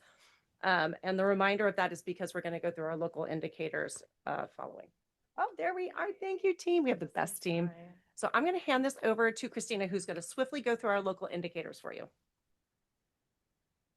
Thank you, and good evening, board members. So Sam listed the 8 local indicators, and as she shared before, state data is not available for all of these priority areas. So for example, for academic achievement, it's easy. We have our CAST testing, but for some of the other indicators, it's not, or priority areas, it's not quite as easy to measure. And so the local indicators are the opportunity for our district to self-evaluate where we are in our implementation of these expectations. So this affects priority 1, 2, 3, 6, and 7. And so I'll be going through our local indicator self-evaluation tonight. So again, these are actually included within the dashboard. So we complete our self-evaluation, then we upload that, and then it becomes part of the dashboard, the public dashboard for our district. And then these must be presented to our local board at the same meeting at which we're presenting the LCAP. So for priority one is appropriately assigned teachers access to curriculum aligned instructional materials and safe, clean, and functional school facilities. So the way that we report on this is how many students do not have access to their instructional materials, and that is 0. We have full implementation of our instructional materials and availability. And then we do have 45 of our sites not meeting the good repair standard yet. And so we are holding ourselves to a very high metric. We are using a new tool that started last year and a new company helping us to measure our the repair of our sites. What I will share with you is that of the 45 schools, 40 are scoring in the 80s, and at 89 we're at good. So we are creeping very close to our goal. We know our maintenance and operations department is doing a great job and updating several of our facilities at this time. So we're going to continue working on this metric. For priority 2, this is the implementation of the state academic standards. It's very closely aligned to our LCAP goals 1 and 2. And so some of the areas, first I'll note there's a rating scale from 1 to 5, 1 being exploration and research, and 5 being full implementation and sustainability. And so you'll see we've rated ourselves in the different areas. The first area focuses on providing professional learning in the standards areas. The second one is making instructional materials available that are aligned to the standards. The third rating is supporting staff and identifying areas where they can improve in delivering instruction. And then the fourth area is around our other academic standards in areas like career technical education, visual and performing arts, and it's our progress implementing each of those areas. Also included in this priority 2 is support for teachers and administrators, which is really focused on professional learning. Again, this aligns really closely with LCAP goal 2 for us, focused on professional learning. Priority 3 is parent and family engagement. That is our goal 3 of our LCAP as well, so closely aligned again. The first area of rating, the rating scale is the same as previously. The first area of rating is building relationships between school staff and families. So we've rated our implementation there. We're proud of some of the growth we've seen in this area. And then also for each of these areas, we also provide some narrative responses about how we've built relationships. Just a couple of highlights. Our outreach through Parent Square and our social media platforms, our weekly newsletter, our APAC advisory committees growing significantly across our school sites. We're working on diversifying our district workforce, adding our counselors and social workers, and we've expanded our language supports beyond English and Spanish to include more of our families. And we're really proud of our advisory committees, but also our student recognition events, which are very highly attended by our families and very important to our celebration of students. The second area in priority 3 is building partnerships for student outcomes. So again, we have our our rating here. And again, some of our narrative highlights. Again, we utilize various platforms to reach out to our community. We've established our Association of Raza Educators, and our Loma Vista Adult Education Center continues to offer a variety of parent workshops as well as the annual parent conference. Also in priority 3, seeking input for decision making. And here's our rating.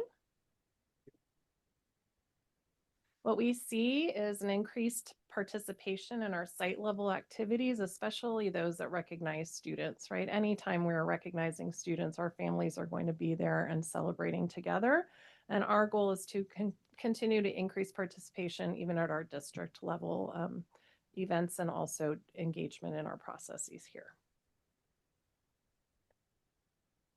Priority 6 is focused on school climate. And I actually really love the way that this priority is set out. So the first prompt is around data. And in this priority for school climate, we are specifically looking at our California Healthy Kids Survey data. And what we've done is drilled down into 2 areas, looking at how students are rating feeling safe at school and how they are rating feeling like they're a part of school, that school connectedness. So the first prompt just lists our results from the data, and it also disaggregates it. So we have 5th, 7th, 9th, and 11th grade data, and then we also have our student group data listed as well. So we take the data, and then we look at the meaning of the data. And one of the things that our data really clearly shows is first a decline in feeling safe at school and connected between 5th grade to secondary. And then one of the other trends that the data shows is that there are clear gaps in feelings of school safety and school connectedness when we disaggregate for student groups, and in particular for our Black African American students and our Hispanic Latina students. And this really underscores our continued need for efforts to create safe and welcoming environments for all students at our schools, and to continue to focus on physical well-being as well as mental health and safety. So where do we see this happening? Well, this data is shared with schools, so schools can look at their school level data and act upon it, as well as integrate it into their SIPSA plans. But this is also integrated into LCAP Goal 1, where we continue to focus on supports for student wellness and counseling and social work support, as well as in goals 4 and 5, where we call out the needs of specific student groups and some of our underserved students with equity gaps. LCFF Priority 7 focuses on an access to a broad course of study. So prompt 1 asks us to list our local measures that we're going to use to determine if students have access to a broad course of study. We have a wide variety of metrics here, from CASP all the way to A through G course completion, etc. In prompt 2, we summarize the extent to which all students have access to and are enrolled in broad courses of study. And in this section, we also highlight some of our specialized programs, AP, IB, AVID, dual language. In prompt 3, we identify some barriers that might prevent students from being able to access a broad course of study. For example, master schedule constraints, or even the Bell schedule if students have access to 6 classes versus 7 versus 8. And then in response 4, we talk more about what we are doing. And one highlight I will add here from that's different this year is that in our 25-26 LCAP, we've actually added a metric for the California College Guidance Initiative platform, so we can track student engagement with the platform and completion of activities in that platform. So again, these indicators will be uploaded into the online platform, become a part of our California dashboard. As you know, after we presented at the public hearing, or LCAP, we also asked for community feedback. And as part of our community feedback, we received a question about our survey process for the community. So we wanted to just highlight some things for the board and for our community so they could understand our process better. So we used community, staff, and student surveys for feedback. This slide shows an example of a question from the student survey for goal 1. So very similar across all 3 surveys. We listed our goal, we listed the actions from the previous LCAP plan, and we asked the respondents to rate those actions from very valuable all the way to little value or unsure. So these matched our previous LCAP. Also, for each one of the questions around the goals, we also had an open response prompt. So for example, students were asked if there are other programs or activities you think your school should change or add to help your learning, please write them in the comment box below. So we had some open response. Our Qualtrics platform in which we collected this data provided results in a few different ways for us to analyze. So this is an example of one type of report. It's hard to read, but what I will share with you is the red bars on the bar graph equal very valuable. So those are the number of responses that rated that action very valuable, with dark blue being valuable. So the longer the red or dark blue lines, the more valuable that action was rated by our respondents. And for example, you'll see the green arrow pointing to the highest valued activity. This is in goal 3 on the student survey, and that green arrow is for support for basic needs, food, clothing, and housing. That's what students rated highest as being helpful to their families. The next highest response was the pink arrow, help with projects and homework. And then the third highest response is the blue arrow, translation support. So that's one way that the data was disaggregated. And then a second way is by average rating. So this is a student sample question from goal 1. Very valuable, the rating of very valuable was assigned 4 points, and little value was assigned 1 point. And then all of the responses were calculated and an average taken. So what you can see here are the 5 highest rated by average responses from our students with goal 1, with field trips being the highest, 3.45 average. And again, these are some of the highlights of our survey results, which are also called out in our LCAP and which we shared last time in our slides per goal. We have included not only our community and staff priorities, but also our student priorities. Oops, I'm sorry, I'm dropping all my papers. As the trustees commented, we have indicated any changes or removals from the original draft with a strike through, and anything that's been added is with a yellow highlight to make it very clear for our community. And also on this slide, we're just summarizing. These are some of the changes that you'll see in this draft plan from last year's LCAP, just a summary of those changes. As Sam shared, we've received our initial feedback from our community and our initial feedback from the county. The county will review our plan again in July and August and may provide additional feedback. We may be back in August with some additional changes or updates. Okay, and now I'm going to invite Gustavo Aguilera, our Executive Director of Fiscal Services, to come up and just talk about the LCAP budget as well.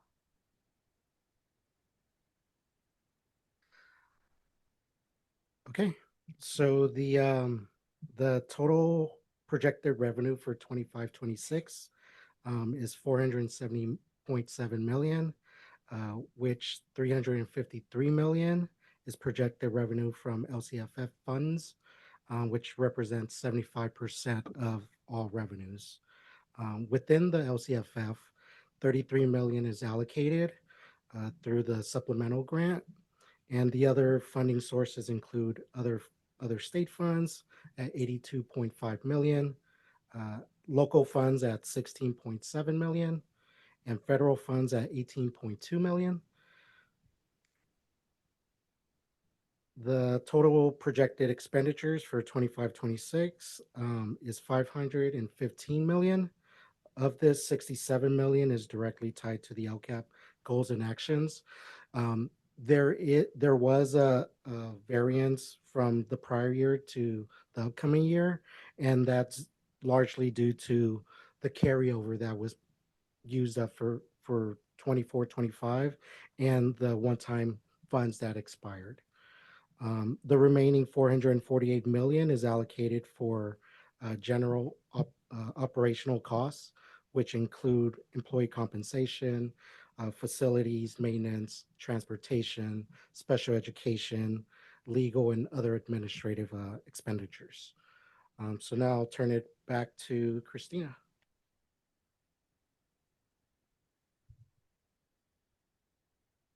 Thank you. I'll just wrap up by, Dr. Clark talks a lot about what makes our district special. And I feel like the LCAP is the place where we really document what distinguishes us as MDUSD from other districts, what we are offering to students that is unique to us and to the needs that we're serving. So thank you. Members of the board, questions? Yes, I have a comment. Has to do mainly with timeliness. I'm wondering why we're getting this information to approve in June. I would like to see this earlier in the year so that we can get time to review it in more detail. I was sitting in front of it for a couple hours looking at the detail just as the agenda had been published last Friday, and I thought, my eyes are going buggy because it's just too much detail to absorb and digest. So I ask that you try to do this earlier, not complete data, but at least start the process so that we're talking about this maybe as early as the fall and have meetings or reports on this more than just getting it for the 2 meetings in June when we've got to approve it or not. We need more time to digest it. I mean, I like figures. I don't mind looking at them. But when it starts making me go buggy, I just think I need more time. And so that's what I ask you to do, is to see if we can get these at least preliminary reports on what you expect the LCAP to be doing earlier in the year. That's my request. Thank you. Thank you for your feedback. Couple comments. I would say that every meeting I go to, parent advisory, DLAC, they're talking about the LCAP always, all year long. We're talking about it. But I think the June thing is set by the state, is it not? Yes. Yeah. So, okay. Well, what jumped out at me was what Christine was saying in her final comments. It really reflected, I think, what we're doing. And what we're doing is what the kids want. They are saying now, well, USA Today says 45% of the kids that are graduating aren't going to four-year colleges. They want to get out in the workforce. So we've got that component in there. The other thing that really jumped out at me was that when the kids got to write in what they wanted field trips, number one. Then the next thing they wanted was more electives. And the last thing was credit recovery and grade improvement. So they get it. They know where we're going. We want them to graduate ready to go to college or to go in the workforce and to experience new things such as field trips. So I was thrilled with it because I thought it reflected what we want. And more important to me, I love adults, but I'm there for the kids. The kids get it. The kids really get our plan and where we want to see them go. So I was very happy. Absolutely. Thank you so much. It was amazing to see the number of comments or students that commented. So that's a tribute to everyone's work and involvement in this. And on your part for sifting through all their responses, especially if there were a lot of written responses. Further comments? Are we ready for adoption? A motion that we approve the LCAP report. Second. So we have a motion by Trustee Mason with a second by Trustee Nzewi regarding the adoption of the 25-26 LCAP.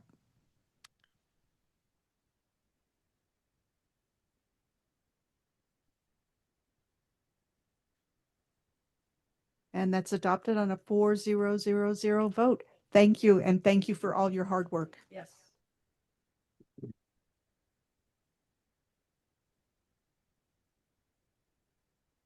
All right, Madam President, another exciting item. 19.2 is review and potential adoption of the Mount Diablo Unified School District proposed budget for the 25-26 academic year. All right, thank you, Dr. Clark. So we're not going to go through the PowerPoint. It's the same PowerPoint with a couple exceptions. So with that, I kind of mentioned earlier that this particular slide was updated. We basically moved, we had commitments in the proposed budget, but we're not required to do the resolution. So we moved those two commitments to the assigned column. So that is the one change. And then the second change is on the multi-year. And so you will see other assignments. And so in the proposed budget year, it's 56.8 million roughly. So those are the changes that were made from the proposed budget to the budget adoption. And then the only other thing that I would give you an update on is that there is a deal on the enacted budget. It's still not enacted, but there is a deal between the governor and the Senate and legislature. And the two proposals that are up here will be, they should be included in the enacted budget. But again, we have the next item is the resolution that we will look at reductions and build those into the second interim report. We still need to do that resolution to accompany our proposed budget or our adopted budget for the county, because we still do not have a state enacted budget. But just an update from what I read this morning, those two proposals that are referenced on this slide should be part of the budget. Yeah. But we can't book them until that's Correct. in the legislation. Correct. So with that, I'll take, Gustavo and I will take any additional questions, but like I said, nothing has changed other than the commitments to assignments. Mr. McDougall? Yeah. Again, this was in the same agenda as the LCAP, and so trying to go through a lot of figures here, but I still see something that scares me, and that's this overspending, where we're deficit spending at 44 million this next year, 27 million the next year, and 16, almost 17 million the last year of the 3-year projection. And so we start at a beginning fund balance of 158 million, but by the time we're deficit spending to the tune of 88 million over the budget in these 3 years, we get down to a 70.7 million budget. Yeah, there it is, the middle of the last column. And if we spend at this rate, and I averaged it, it's 29 million average overspending for the 3 years. That means that in 2.5 years, we spend through that 70 million and it's gone. It sounds like it might go out in the year 2031. And I'm at the age when I'm worried about, will Social Security make it past 2031? Don't know. But it looks like the school budget is not going to make it past 2031 if we keep spending like this. And that's my concern. How can you alleviate my concerns on this? Because I can't do this in my private budget. Correct. The only thing I don't know that I'll alleviate that concern. I have that similar concern. I think in terms of how we present budgets in schools and the 3-year multi-year, the assumptions change so much that when we look at the 3rd year out, I don't know that that is going to happen, but this is what the projection is with the assumptions that we know today. And again, I mean, I think to the point of being concerned is that these 3-year multi-years give you the early indicators of what you are looking at if these things are going to happen in the 2nd year or the 3rd year out. And that's why I say in terms of closing out 24-25, we have a projected deficit spend. I think it's close to 50 million. And again, we are spending down our fund balance. And I'll remind everyone that that's why we did the 9% salary increase starting July 1st, 2024. is to spend down that fund balance that had built up over the prior years. But also, we have provided for the full Kaiser rate at all tiers. So single plus one, and the family, with that same intent. Like we knew that we had this large fund balance and we are spending it. It's a strategic spend down. But again, I mean, in terms of alleviating that, if we didn't have this mechanism of providing 3-year multi-years, then then we can't see what's coming our way. But things change so much in terms of, like I said, a second and third year out. The last time I was here 2 weeks ago, I think what really concerns me is the budget year in terms of what is going to come down from the federal level, as well as, is the state economy going to be where we think it's going to be? I think it's always in the past been pretty safe outside of the pandemic to count on at least 1 year of those things happening. The CDE just certified P2 this past, like in the last week, and I'm looking at that, just want to make sure that our LCFF that we projected at second interim is the number. It is the number, or actually with our estimated actuals. And so we'll go through the year end closing. We do all the things that we need to do, and we'll see where fund balance ends up in September. But again, this is supposed to show us those warnings of what we are looking at. And again, those deficit spends that you just referenced, they include the $2.75 million in reductions or revenue enhancements. And over that 3-year period, it's a total of like 8.25 million. So I don't know that alleviates the concern, but at least we have a blueprint of what things could look like with the current assumptions that we have built into our budget. Almost like shooting craps. Well, I wouldn't go that far, but okay.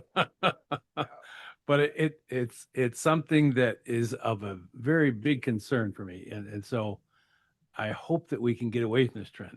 In this district, we haven't laid off teachers.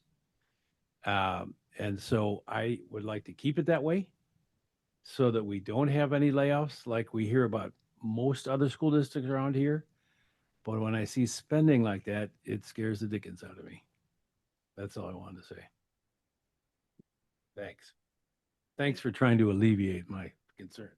Maybe I can alleviate a little bit, just because a lot of those districts are in that situation because they gave raises with one-time money, and the one-time money went away after COVID. We have been very careful not to do that. Some people don't like us because we do that, but I'll just tell you, welcome to the school board. It's an impossible job because we know what we're going to get in a year. We can budget our money. It's a crapshoot here. What we get is what we get, and we do the best we can. But you're right. If it comes to a point where they suddenly take money away, it will be people's jobs, because that's basically what we have here. So it's hard, but I appreciate Adrian always giving us the long shot to look at it. I think through Dr. Clark's leadership and our backing him up, we've been able to hold the line a little bit. I just saw what was 114 million San Francisco had to cut because they used part-time funding. We're doing our best not to get ourselves in that situation. And having said all that, I will move to adopt the 2025-26 proposed budget as presented. Second. So we have a motion by trustee Mason with a second by trustee Nzewi to adopt the 25-26 proposed budget. Is there further discussion? I want to make sure. And there were no public comment cards. All right, let's call for the vote.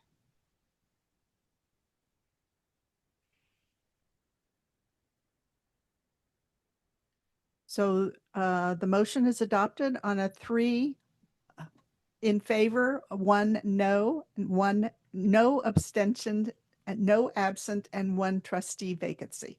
So thank you very much, Adrian and Gustavo, for the presentation and all the hard work that was involved in this.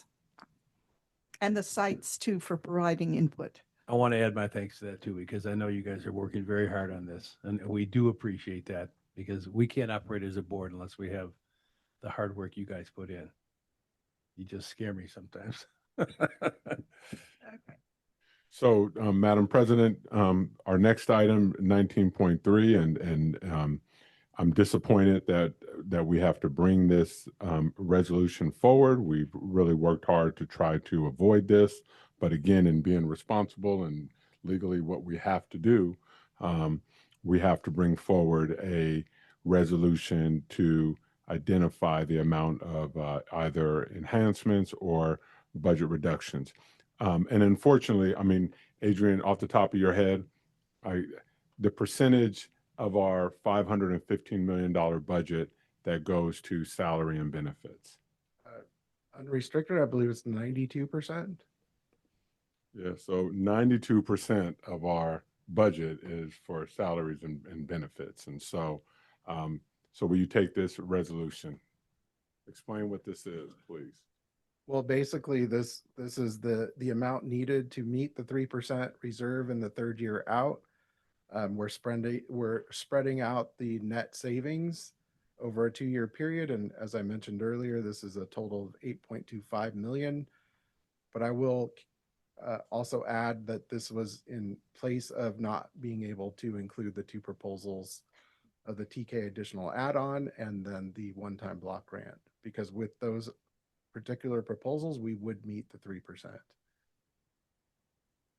So to ensure understanding, as far as we know now in the budget deal, those proposals are included, but the legislature still has to vote. The governor still has to sign by the 30th, at which point we'll know that it all survived, at which point we would not have to do what this would allow. But if it doesn't survive that, which is unlikely because they came to a budget deal and it's all in the media and stuff, but if it doesn't survive to the governor's signature, then this allows us to have the flexibility to make the reductions we need to do despite just passing the budget. Correct.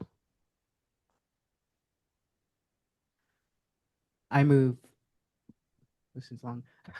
I move to adopt Resolution 2425-77 requiring identification and planned implementation of revenue enhancements and/or budget reductions for the fiscal years 26-27 and 27-28, and require that a detailed plan be submitted with the 25-26 second interim report.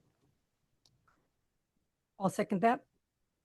So we have a motion by trustee Nzewi with a second by trustee Mason regarding the resolution 24/25 number 77, which would identify the amount of revenue enhancements or reductions.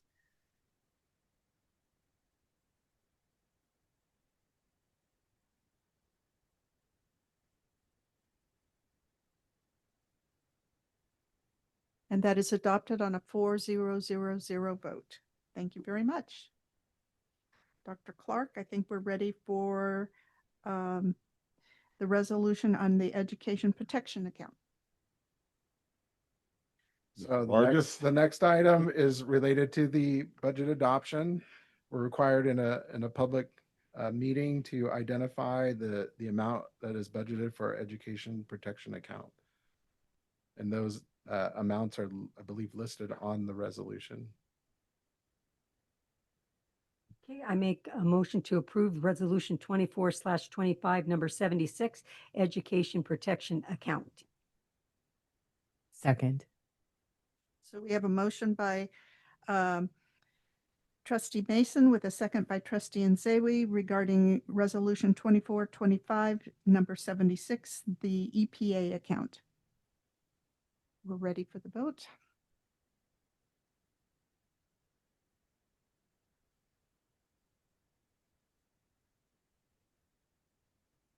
And that's adopted on a 4-0-0-0 vote. Thank you. Thank you. Next, we're just moving right along. We have Dr. Aguili, who is going to talk about our SELPA, SELPA annual service plan. I am. Okay. Yeah.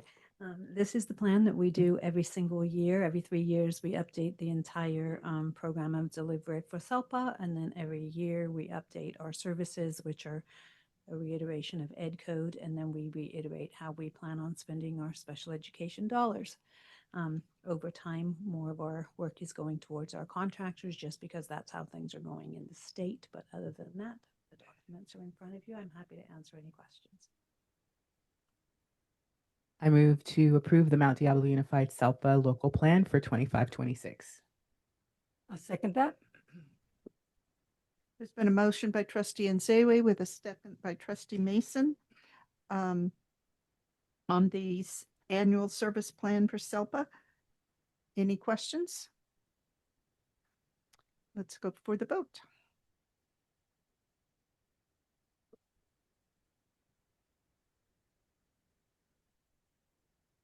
And this item is adopted on a 4-0-0-0 vote. Thank you very much, Dr. Geely. Thank you. All right, another exciting item that we have, no, but it is really important, is the review and potential approval of the 24-25 school site comprehensive school safety plans. And I know that Ms. Filios will explain why we're approving 24-25 right now. Thank you. We are bringing these a little bit later to the board because there is a special edition that we must include now in safety plans, and that is the instructional continuity plan. So we must have an instructional continuity plan that addresses how students will have access to learning if there is a natural disaster or emergency. We need the plan to be in place and approved by July 1st. And then going forward, the instructional continuity plan will become part of the regular school safety plan review, revision, and approval process at the site level, which usually happens in January, February. Tonight I'm bringing forward the instructional continuity plan for our district. I'll just share, we had something similar in the pandemic time, but some differences are that this plan really focuses on first, some strict timelines for communicating with families and getting plans in place. And also the priority is returning to full in-person instruction as soon as it is safe and allowable. So this is a way for us to be able to mitigate the emergency. And I think it's in response to recent wildfires, for example, the Eaton fire and other school districts having to create plans or put them in place. And so the state is asking that all LEAs have this in place and be ready for such an event. In addition, I'm really proud to also bring forward 3 examples of our school safety plans. All of our sites have completed those. They are available in the link redacted plans, and they will all be posted after approval. I just wanted to highlight for our elementary program, we're highlighting the Sunrise Safety Plan. If you read this safety plan, you really have a sense of how special Sunrise is and all of the different ways in which they support our students with their academic, behavioral, and social emotional needs, and all of the different ways and personnel that they have in place to address those needs. We are also very proud to bring forward the Pine Hollow Middle School Safety Plan, which highlights the peer court system that was put in place at that site. And also the site met their reduction in suspensions, which was a goal for them. And I'm very proud we have Principal Andrew Strawbridge here representing Pine Hollow. Thank you for being here. We are also bringing forward Mount Diablo High School's plan as a sample.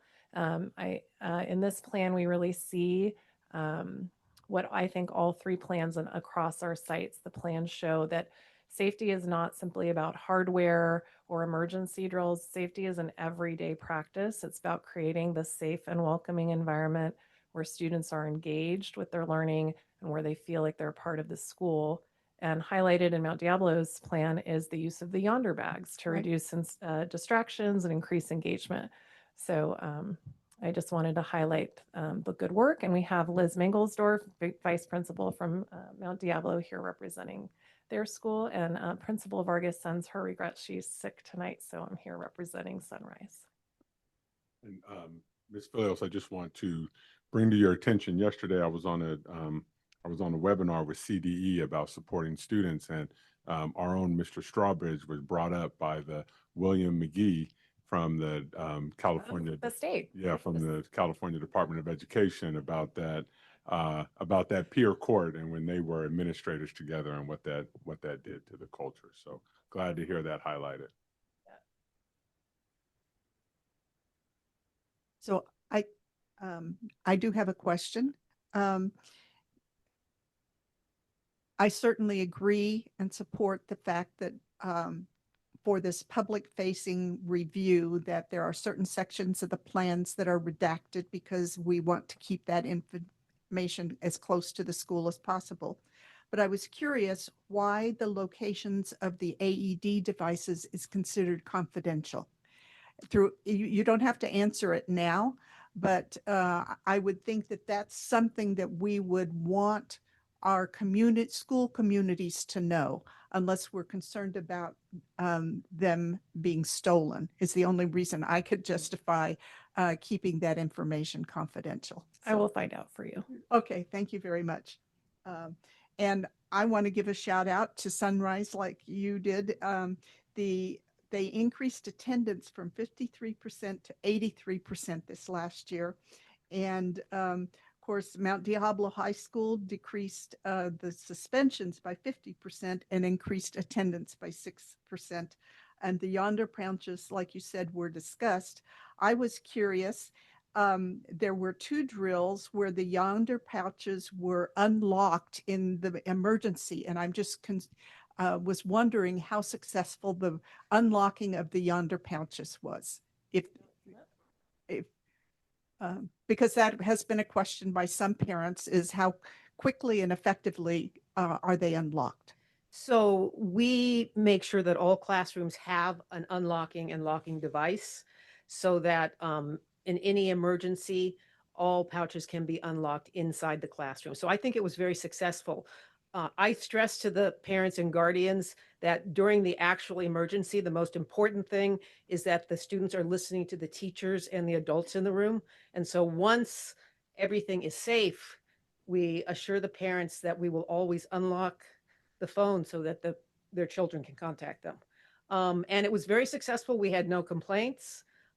Students were able to do it during both intruder drills. Okay, thank you. It was just for the public awareness, there was a drill in the fall and the spring. March was the spring one, where the Yonder pouches were part of the intruder drill. Yes. And unlocking them. So yes. That was good to see. And then, of course, Pine Hollow had a major drop in suspensions, like Christina mentioned, but they also had 11% increase in special education attendance, which is great. We want to always increase attendance, and when it happens in special ed with special ed students and their families, that's high praise indeed for the involvement of our students. Other comments besides mine? You could tell I was enthusiastic about this. Yeah, I'm enthusiastic because my granddaughter's school partially burnt down this year and they didn't have a plan. So it was kind of confusing for them for a while. So I think it's important to address this. So I move to approve the 2024-2025 School Site Comprehensive School Safety Plan and the District Instructional Continuity Plan. Second. So we have a motion by trustee Mason with a second by trustee Nzewi on the adoption of the school site safety plans for 24-25. And the new addition, I should say, too.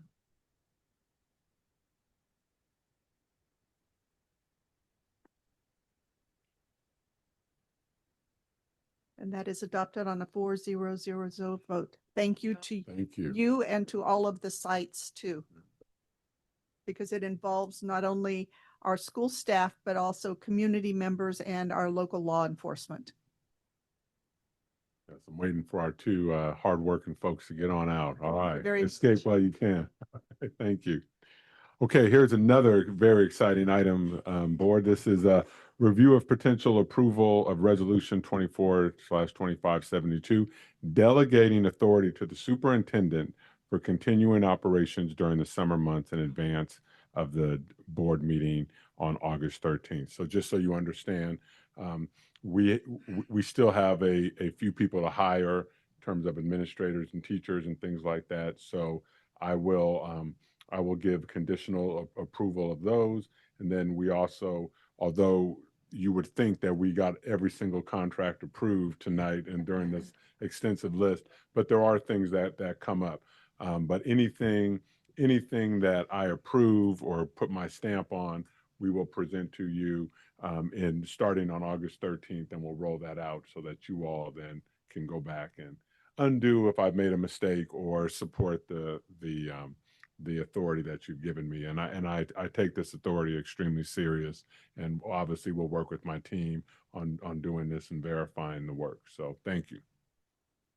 Madam President, I'd like to offer up the Resolution 24-2572, delegating authority to the superintendent and through August 13th. I'll second that. We have a motion by trustee McDougall with a second by trustee Mason on the resolution delegating authority to the superintendent for the summer operations. You sure you want? Good point. We're going to rewrite some policies. So that motion is adopted on a 4-0-0-0 vote. Thank you. All right. Unfortunately, we're here, but you know, we again at our last meeting, Vice President Cound resigned her post to take a new post over with the Walnut Creek Planning Commission, and she was sworn in, and so therefore we have a vacancy on the board, and we have basically possible action to either call for an election or pursue a provisional appointment. And so with that, I'm going to have Suzanne Strecky Kim present this item and answer any questions that you might have around the process. Okay, I can do it from here. So basically you have two options here. I'm not going to go into all the details, but you can either call for an election or you can set up a process for a provisional appointment. One of the key differences is establishing a committee, reviewing qualifications, and then ultimately, if it's a provisional appointment, you interview candidates here in open session, and then the four of you would vote on who would be selected.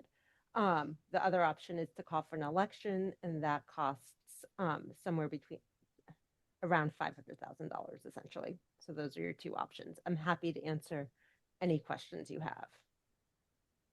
Sounds like a long process to do these committees and bring the candidates for interviews.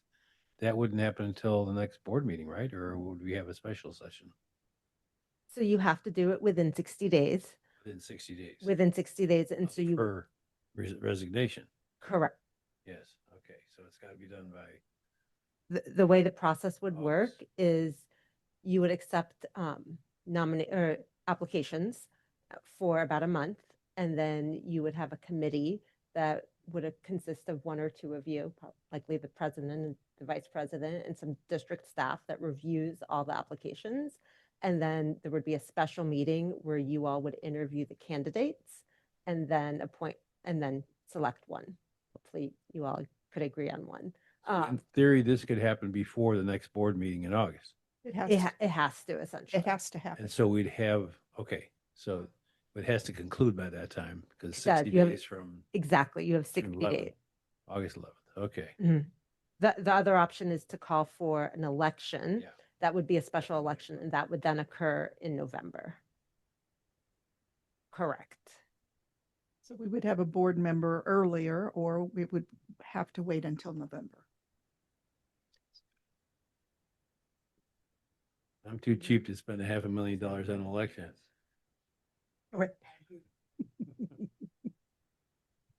I would like to move that we, I need the right word, sorry, and it wasn't in there.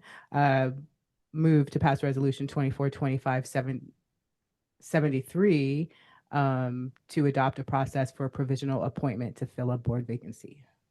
I'll second that. Okay. Trustee Nzewi has made a motion to make us work harder. And cheaper. Right. No. it's a very important job that we would be undertaking. And Trustee Mason has provided the second, where we would pursue the process for a provisional appointment and the under the resolution 2425-73. Is there further discussion? Okay.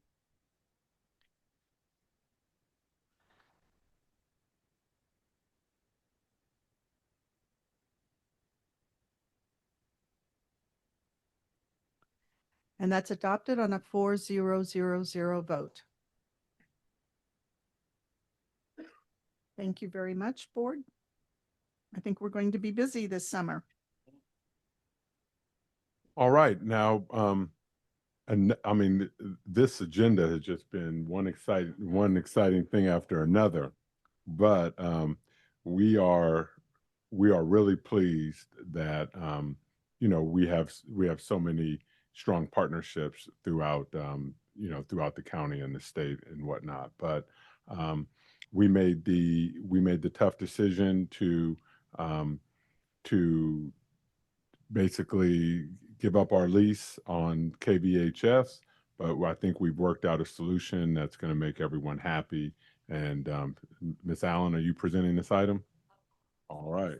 Yeah. This item tonight. So, Dr. Clark, Madam President, Board of Trustees, I am very, very happy to bring to the board for your approval the asset purchase agreement between Mount Diablo Unified School District and our educational partners, the Contra Costa County of Education, for KVHS. Thank you. And we have the county here tonight if you have any questions. Sorry about that. Yes. They are here?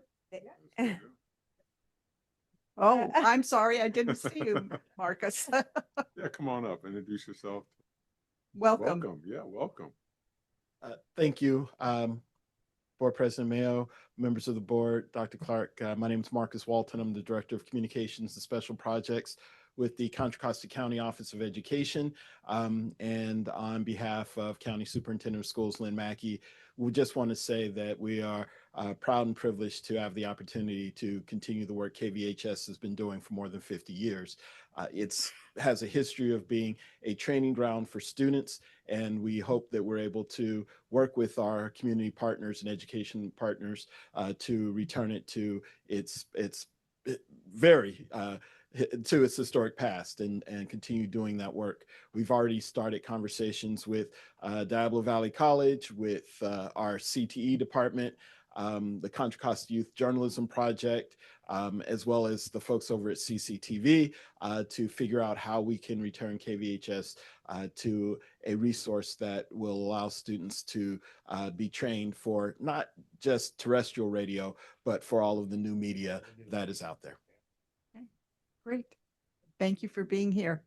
This is great news. I was disappointed when we voted to sell it for $1, but I'm glad you guys took it because it can live on here. And I think I'm a big proponent of the CTE plans. And I think this is one area where, with some help from the public, because there's a lot of people out there who like KVHS and they're willing to put in hours and money to help make this a reality. And I hope that it can continue to the point where we do include it in our CTE program so that we are giving those opportunities to students to learn a communication trade. And I think this is one of those avenues that you have kept alive. Thank you. Well, thank you. It will take an effort from the entire community to continue KVHS and continue its long history. And Madam President, if I may take just a quick moment, I'd be remiss if I did not remind you all that your two Teachers of the Year will be honored on Thursday, September the 4th at the Hilton Concord in the annual Teacher of the Year celebration. We are returning to a dinner from the galas we've had. And we encourage all of you to come out to support Dr. David Pintado from Mount Diablo High School and Elizabeth Swanson from Silverwood Elementary School. Tickets are on sale now. So thank you for that point of that. It's already on my calendar. Thank you. Thank you. All right, we're Okay. ready for action. I will make a recommendation that the Board of Education approve the asset purchase agreement between the district and the Contra Costa County Office of Education and approve and delegate to the superintendent or designee the authority to execute all necessary and related documents to facilitate the sale in accordance with FCC regulations. I'll second that. So we have a motion by trustee Mason with a second by trustee McDougall regarding the sale of KVHS to Contra Costa County Office of Education. Further questions or comments? Didn't give trustee. And that's adopted on a 4-0-0-0 vote. So thank you very much. And thank you to our general counsel for all the work in regards to this. You're welcome.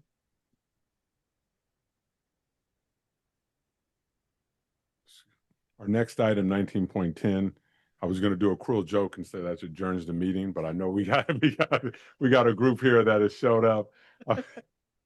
I'm not going to even joke. You guys have been very patient and very thank you for waiting. But we have item 19.10, review of inter-district transfer process updates. And I'm guessing that we're going to be discussing the Bancroft split. The Bancroft shirts gave it away for some of you folks. But I have, again, this is an info only, so just we're not taking action on anything, but we're going to talk about it. And this allows us to talk about it by agendizing it. And so I'm going to call up Dr. Aguili, who oversees not only special education, but student services where our transfers and all that stuff is housed. So we're going to hear from Dr. Aguili, then we'll do the public comments, and then we'll have the discussion. So, And thank you for your patience tonight. I don't think I'm quite as excited as everyone else to share this presentation. All right, but let's go ahead and get started. So this whole presentation began because we've spent much of the spring listening to students and their families come and really share their opinions and their feelings, and all of those are valid regarding what ends up happening in this particular case this spring. Was particular to the people leaving Bancroft, transferring in and not getting accepted into the Foothill Northgate feeder pattern. Some of the people were coming about the Foothill, some of them were coming about Northgate, but it's the same pattern. So I just want to preface this by saying that this is in response to a lot of those community comments. We are listening to what people are saying. And I also want to acknowledge that we have created a situation where we've created a bottleneck. There's a certain number of seats available in certain feeder patterns, and there's a certain number of people that want to get into those feeder patterns, and they do not align. So no matter what we do, somebody is going to be not included in the lists. So as a result of that, we went through a lot of work. I spent time watching videos. I spent time going through documents. I spent time talking to parents who were residents of the split, who were not residents, but transferring in students, reviewing policies, reviewing ed code. There are a couple of changes I do want to make in the presentation as we go through it, as further review has and conversations have happened. But the fact remains that this is a tough situation that we just need to move forward on and understand.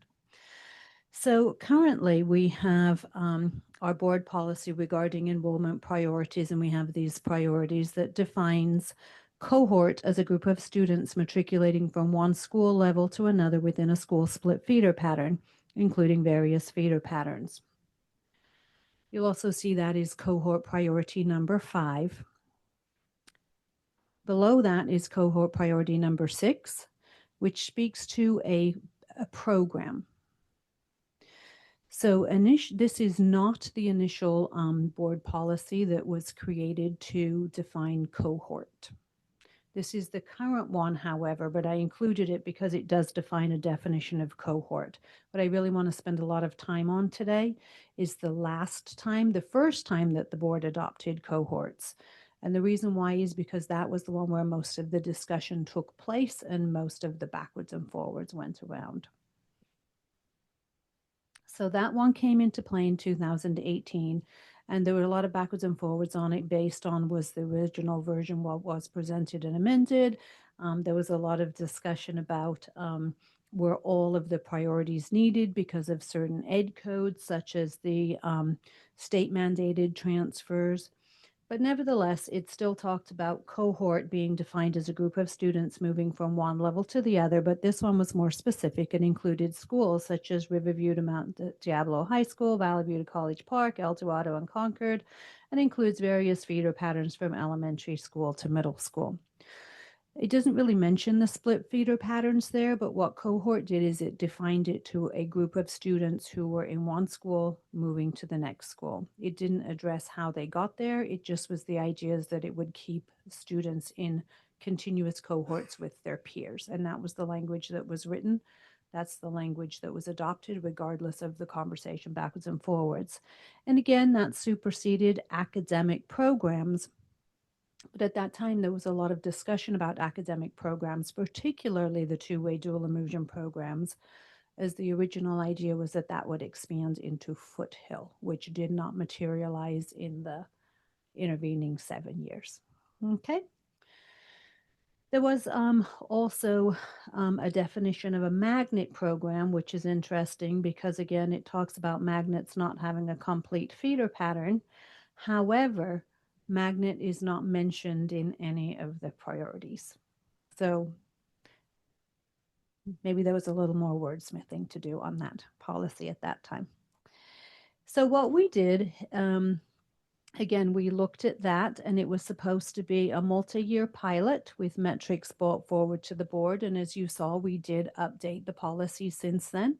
And there was encouragement by the board at that time that we would continue to have discussions about updating what that language meant. Right now, we're talking broadly about the transfer policies, but to narrow it back down again to Bancroft, right now we have 667 students at Bancroft as of the end of the school year, and 220 of those are current transfer students.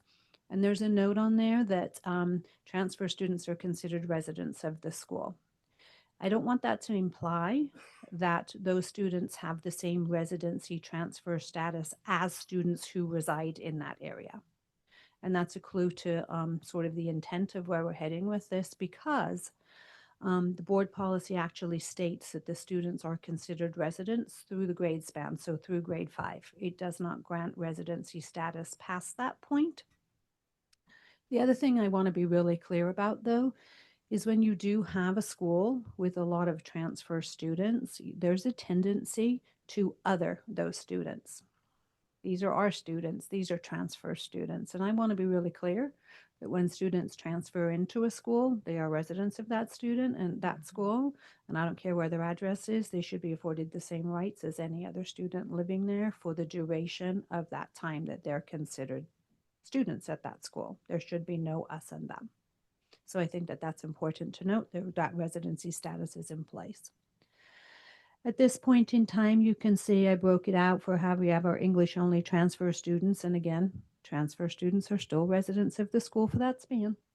Two-way dual immersion transfers, English only residents, and two-way dual immersion residents. So you can see that across the years, the resident of the Bancroft School tend to favor more of the English only. You can see 49-23, 44-31, etc. And then the two-way dual immersion transfers kind of go the other way. More of the transfer students are transferring for the dual immersion program, which is what you would expect, right? That's why they're going to that school. What we can see is this year, this is not a new problem. It's not like this is just a one-year problem. Every year we are in this same problem where we have more kids trying to get into the foothill feeder pattern than we have spaces for. And those blue numbers are the numbers that were approved, and the gray numbers, the ones that were denied. You can even see even in the year where we didn't actually come to a physical school because of the pandemic, that was our first year back, we still had transferring to that feeder pattern. And again, it sets people on that path to maintain the cohort. So I understand that part. It's also really important to note that every one of those students in those gray boxes is a person who, for whatever reason, wanted to transfer to Foothill.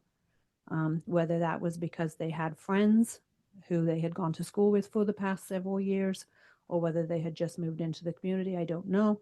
But it's important that those are not just numbers. They're actual people who could have been standing before us. This year so far, we've had the last count I looked at it, we had 6 sibling priority. It was initially 4, but then 2 of them were misidentified, so they were reclassified in the right category. 35 priority transfers approved under the cohort, and then those are the numbers that we still have waiting to go. 15 on the cohort priority and 41 others. So slim to none that 56 other students are going to be accepted into Foothill. We are still reviewing those numbers on an ongoing basis as we're receiving our results from the survey that we do send out to our families every year. Will you be returning to school? And as they're not coming back, we're making sure that their spaces are being filled. What's also compounding this, not for the Foothill necessarily, but the Cocoa Spa closing led to an increase of students that are also part of that Northgate feeder pattern, so that we had not planned for that back in January because we didn't know they were closing when we did the staffing. So that's also compounding this, making it a little more tricky. So right now, when we look at the transfers approved into Foothill, what you'll see is that 37% of them are residents of the Bancroft area. 34% of the Bancroft transfers, and 29% of them are coming from other elementary sites, right, that entered the lottery in the same way. So they also would be in a cohort of feeders schools that are going to Foothill from the other elementary schools. And the reason why that at this point the policy is including about the same number of the children who live in the Bancroft split and the children who are transfers in is because the way cohort is defined, which is a group of students who go into a school and transfer to the next school. So even though when the policy was introduced, there was discussion around the people who were residents of the split area, that's not the way the policy was written. The actual policy does not differentiate. So that's what we're aiming to do today. And again, here's the transfers in actual numbers. What I do want to point out, the important number on here is the fact that we talked earlier about the process by which people could apply for either under the cohort or under the program model. And the idea was that people would transfer to a program at Foothill. And although that program didn't materialize fully, there is a Spanish program over, an advanced accelerated Spanish program over at Foothill. But the number of Bancroft students who left Bancroft this year and transferred over to Holbrook, which is the continuing option, 1 of them transferred over for the year. So I'm thinking that probably the program continuity is not as important as the feeder pattern, and that's just based on data over the years. So again, this is the part that I wanted to clarify. There were several speakers there. One of the speakers spoke to the plan containing a lot of errors and how it needed to be cleaned up and those types of things.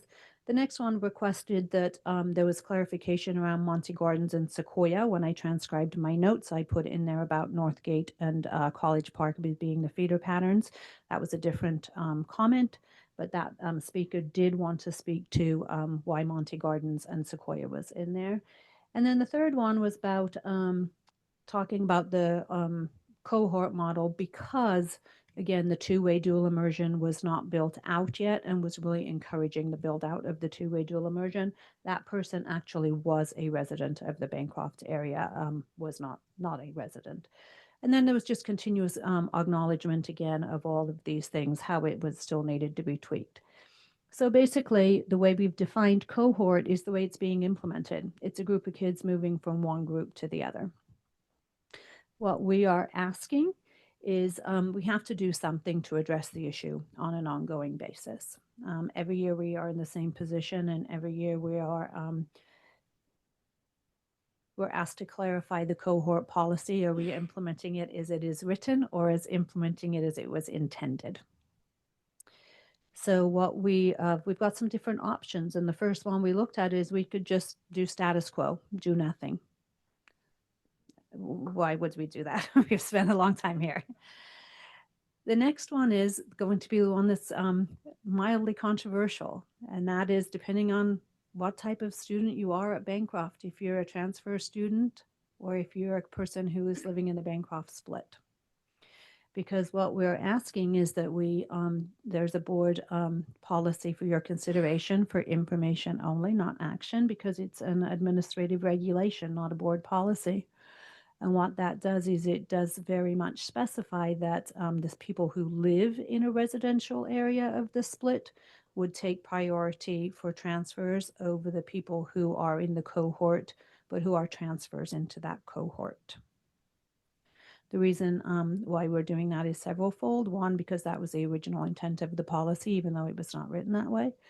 And the other one is that if you are a resident of the split, you don't have a choice if you're in that situation. Whereas if you're in a transfer and you know you're going to be in that situation, that could be part of your calculation.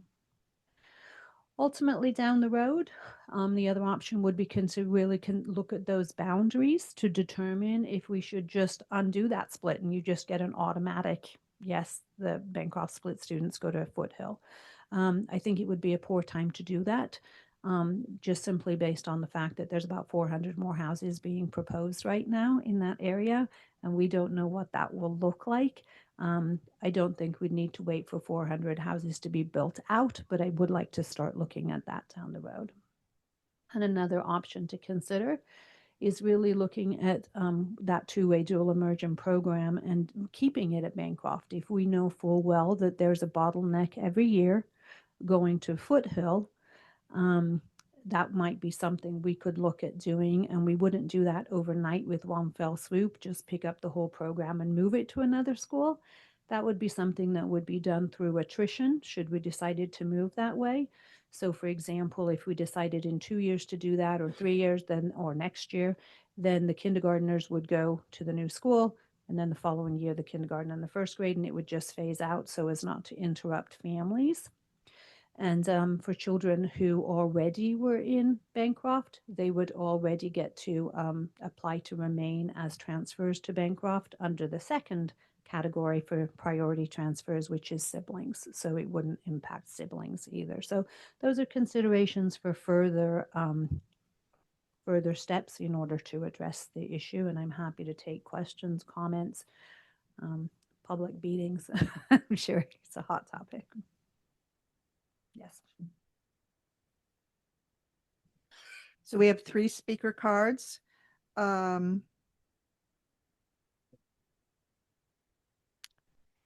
the first speaker is Kristen Cadigear.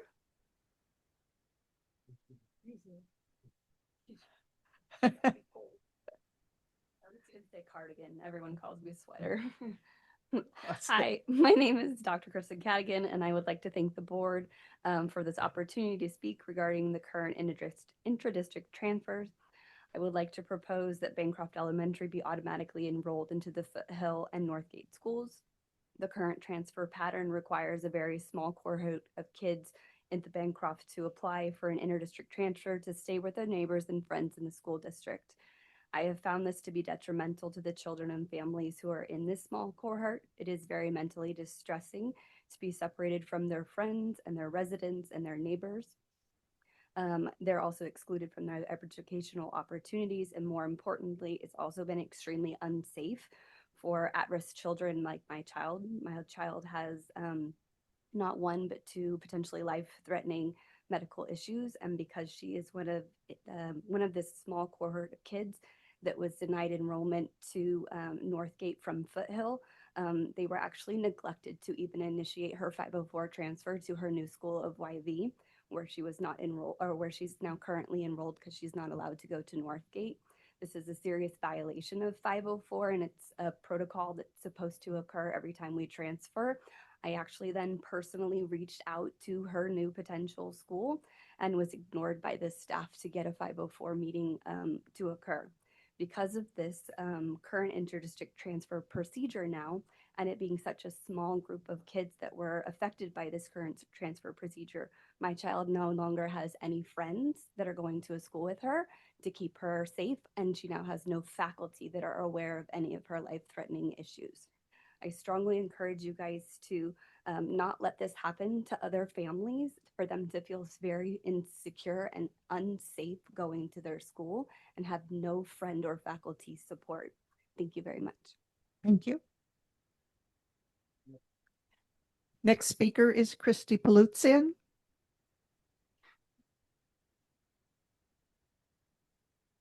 Welcome, Christy.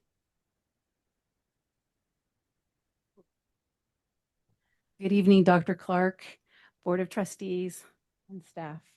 I really, really want to thank you for agendizing this important item and issue for our parent group and community. My name is Christy Palutzian, as you just said, but I'm also speaker number 3, and I have to correct something, Wendy, but it's kind of like the telephone game. On speaker number 3 that you saw up there, I am a member of the resident of the split community. I did support the cohort model back in 2018 when we decided, the board voted unanimously to allow the cohort priority to continue on and be used in the next transfer lottery. And then also, then the program was also created there, but it was a placeholder. I suggested, because speaker number 1 was clearly stating that the two-way dual immersion and the magnet feeder program and development was not ready, and they were asking you to hold off, and I did push that forward. So I just wanted to correct that. And I did not have children in two-way dual immersion because unfortunately they were too old for it. So and then also speaker number 2 asked me to make a correction. They did not ask. As it is stated here, it says request for Sequoia Middle to have a feeder high school for either College Park or Northgate. What the person actually said was that they just asked that the Sequoia Middle part be removed because they felt that it gave the impression of Sequoia Middle having a feeder, and it was a magnet, and magnets currently don't have feeders. Maybe someday they will. But and what they did, and board member Durkee actually crossed that off when they wrote the board policy. Some of you probably remember. And then they just corrected it. So it said Sequoia Elementary and Monty Gardens fed into Sequoia Middle. And then that was that. So I just had to make those corrections. And I think for a while, this cohort priority seems to have worked from our side, but I think it's been a lot of work on the staff side. And it is creating a bottleneck. And this year it has been made clear to a lot of us that the cohort priority is no longer working, and it's not enough. Families have shared with you how the policy is failing them and sending students away from the only school community they've ever known back to home schools that feel unfamiliar and disconnected, and it sounds like unsafe. Families are moving away from Mount Diablo School District as a result of this, and I know that's not what we want. But I do feel this is all making, and tonight is all making a big step in the right direction. So thank you again. But please don't remain status quo with the way things are. I urge you to continue listening to feedback that you've heard, and also making those 2 corrections. And also allowing the process to move forward in a meaningful way. The fix is possible, I believe.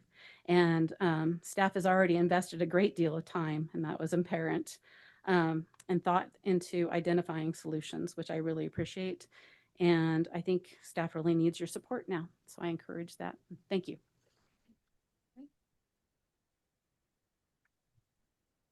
And the last speaker card that I have on this topic is Sarah Rhodes. Welcome, Sarah. My legs are a little asleep after this long meeting.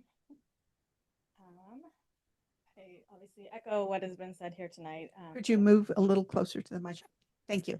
Good evening, Dr. Clark and the board members. And I want to start by thanking you all and Dr. Aguili for addressing this issue tonight.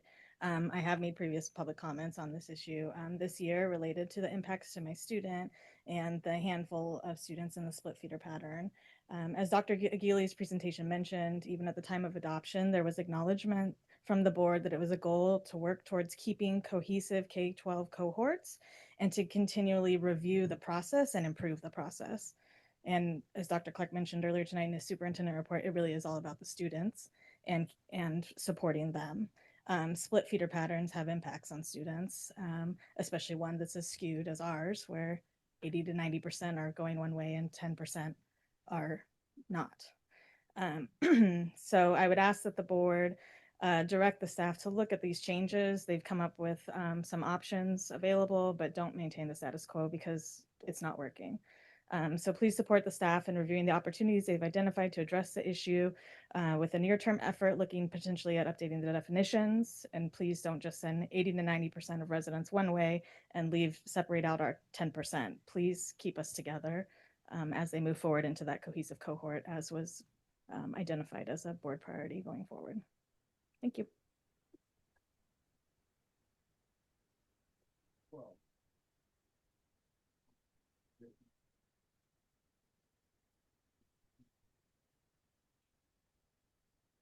The comments made a lot of sense to me. I think we're all on the same page.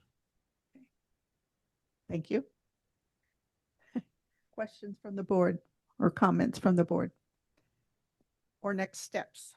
I think we're like Solomon having to split the baby. No matter what we do, someone's going to feel like we've ruined their child's life. And I understand that. You know, my kids had to go from Bay Point to Mount Diablo High School where they were like, we don't hardly know anybody over there. And I'm not making an excuse. I'm just telling a fact. To this day, my oldest daughter's two very best friends that she stays in touch with, she'd have never known if she stayed in Bay Point and went to Pacific High School because she met him at Mount Diablo High School.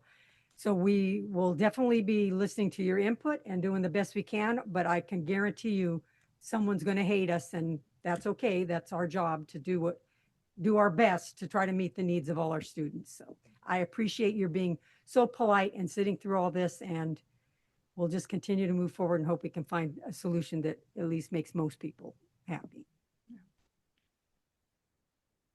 Further comments? I think Ms. Mason summed it up. I do agree that we do need to bring something forward as a staff recommendation for amending the policy. And I look forward to hearing what your priorities would be in regards to this. We look forward to learning more about the 400 new homes and making that Yes. recommendation after that's determined. Right. It was, we always welcome new families to our school district, but, and we always want our enrollment to go up, but to understand how it impacts a particular feeder pattern in one of our schools in our areas, it can be, what do I want to say, saddening. It's discouraging. We welcome new families. And, but we also have to consider whether we have enough housing, whether we have enough staff, whether we have enough play equipment. All of those factors go into how we determine the boundaries for our school sites. And it's important that there is space available for our students. So, thank you. Just Dr. Gili, what will be the next steps? The next steps will be to continue monitoring the homes within that area, and then also exploring, does it make sense to relocate that program through attrition to another site to really reduce that bottleneck on that feeder pattern. And then for parents, families that have applied for transfers and maybe they've been denied right now, are we continuing to look at enrollment over the summer in case spots open up and we can get some kids in we continually look at that.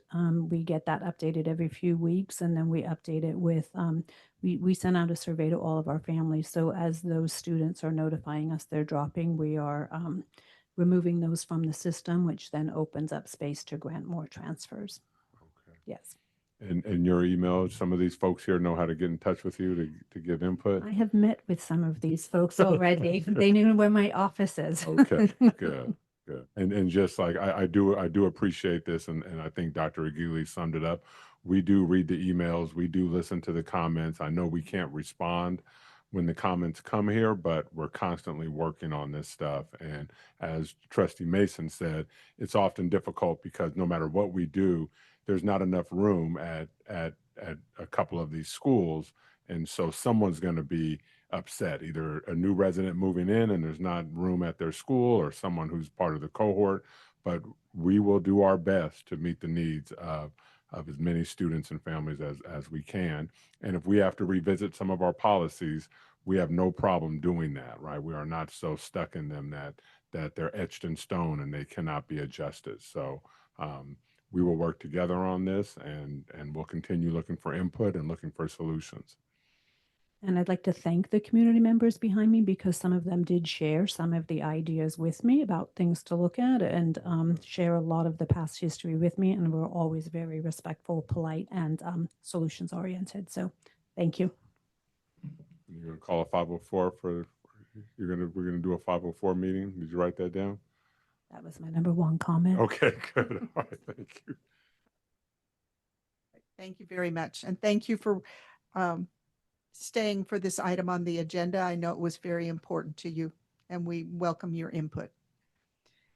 Okay. So we don't need a meeting extension. We don't have a carryover item. So future agenda items for the Board of Education? Nope. Dr. Clark, any closing remarks? Again, I want to thank staff who shows up each and every week. I want to thank Linda Ortega for showing up and giving input, and want to definitely thank the parents for sticking it out. Even though they saw this item being the last on the agenda, they were here 15 minutes before the meeting started. So thank you all, and we'll be in touch with some of you over the summer, but have a good break from every other week meetings. And to all of our retirees, thank you for your service. For those folks that are returning, I hope you have a couple of days or several days of a well-deserved break. Thank you. Good night. The meeting is adjourned.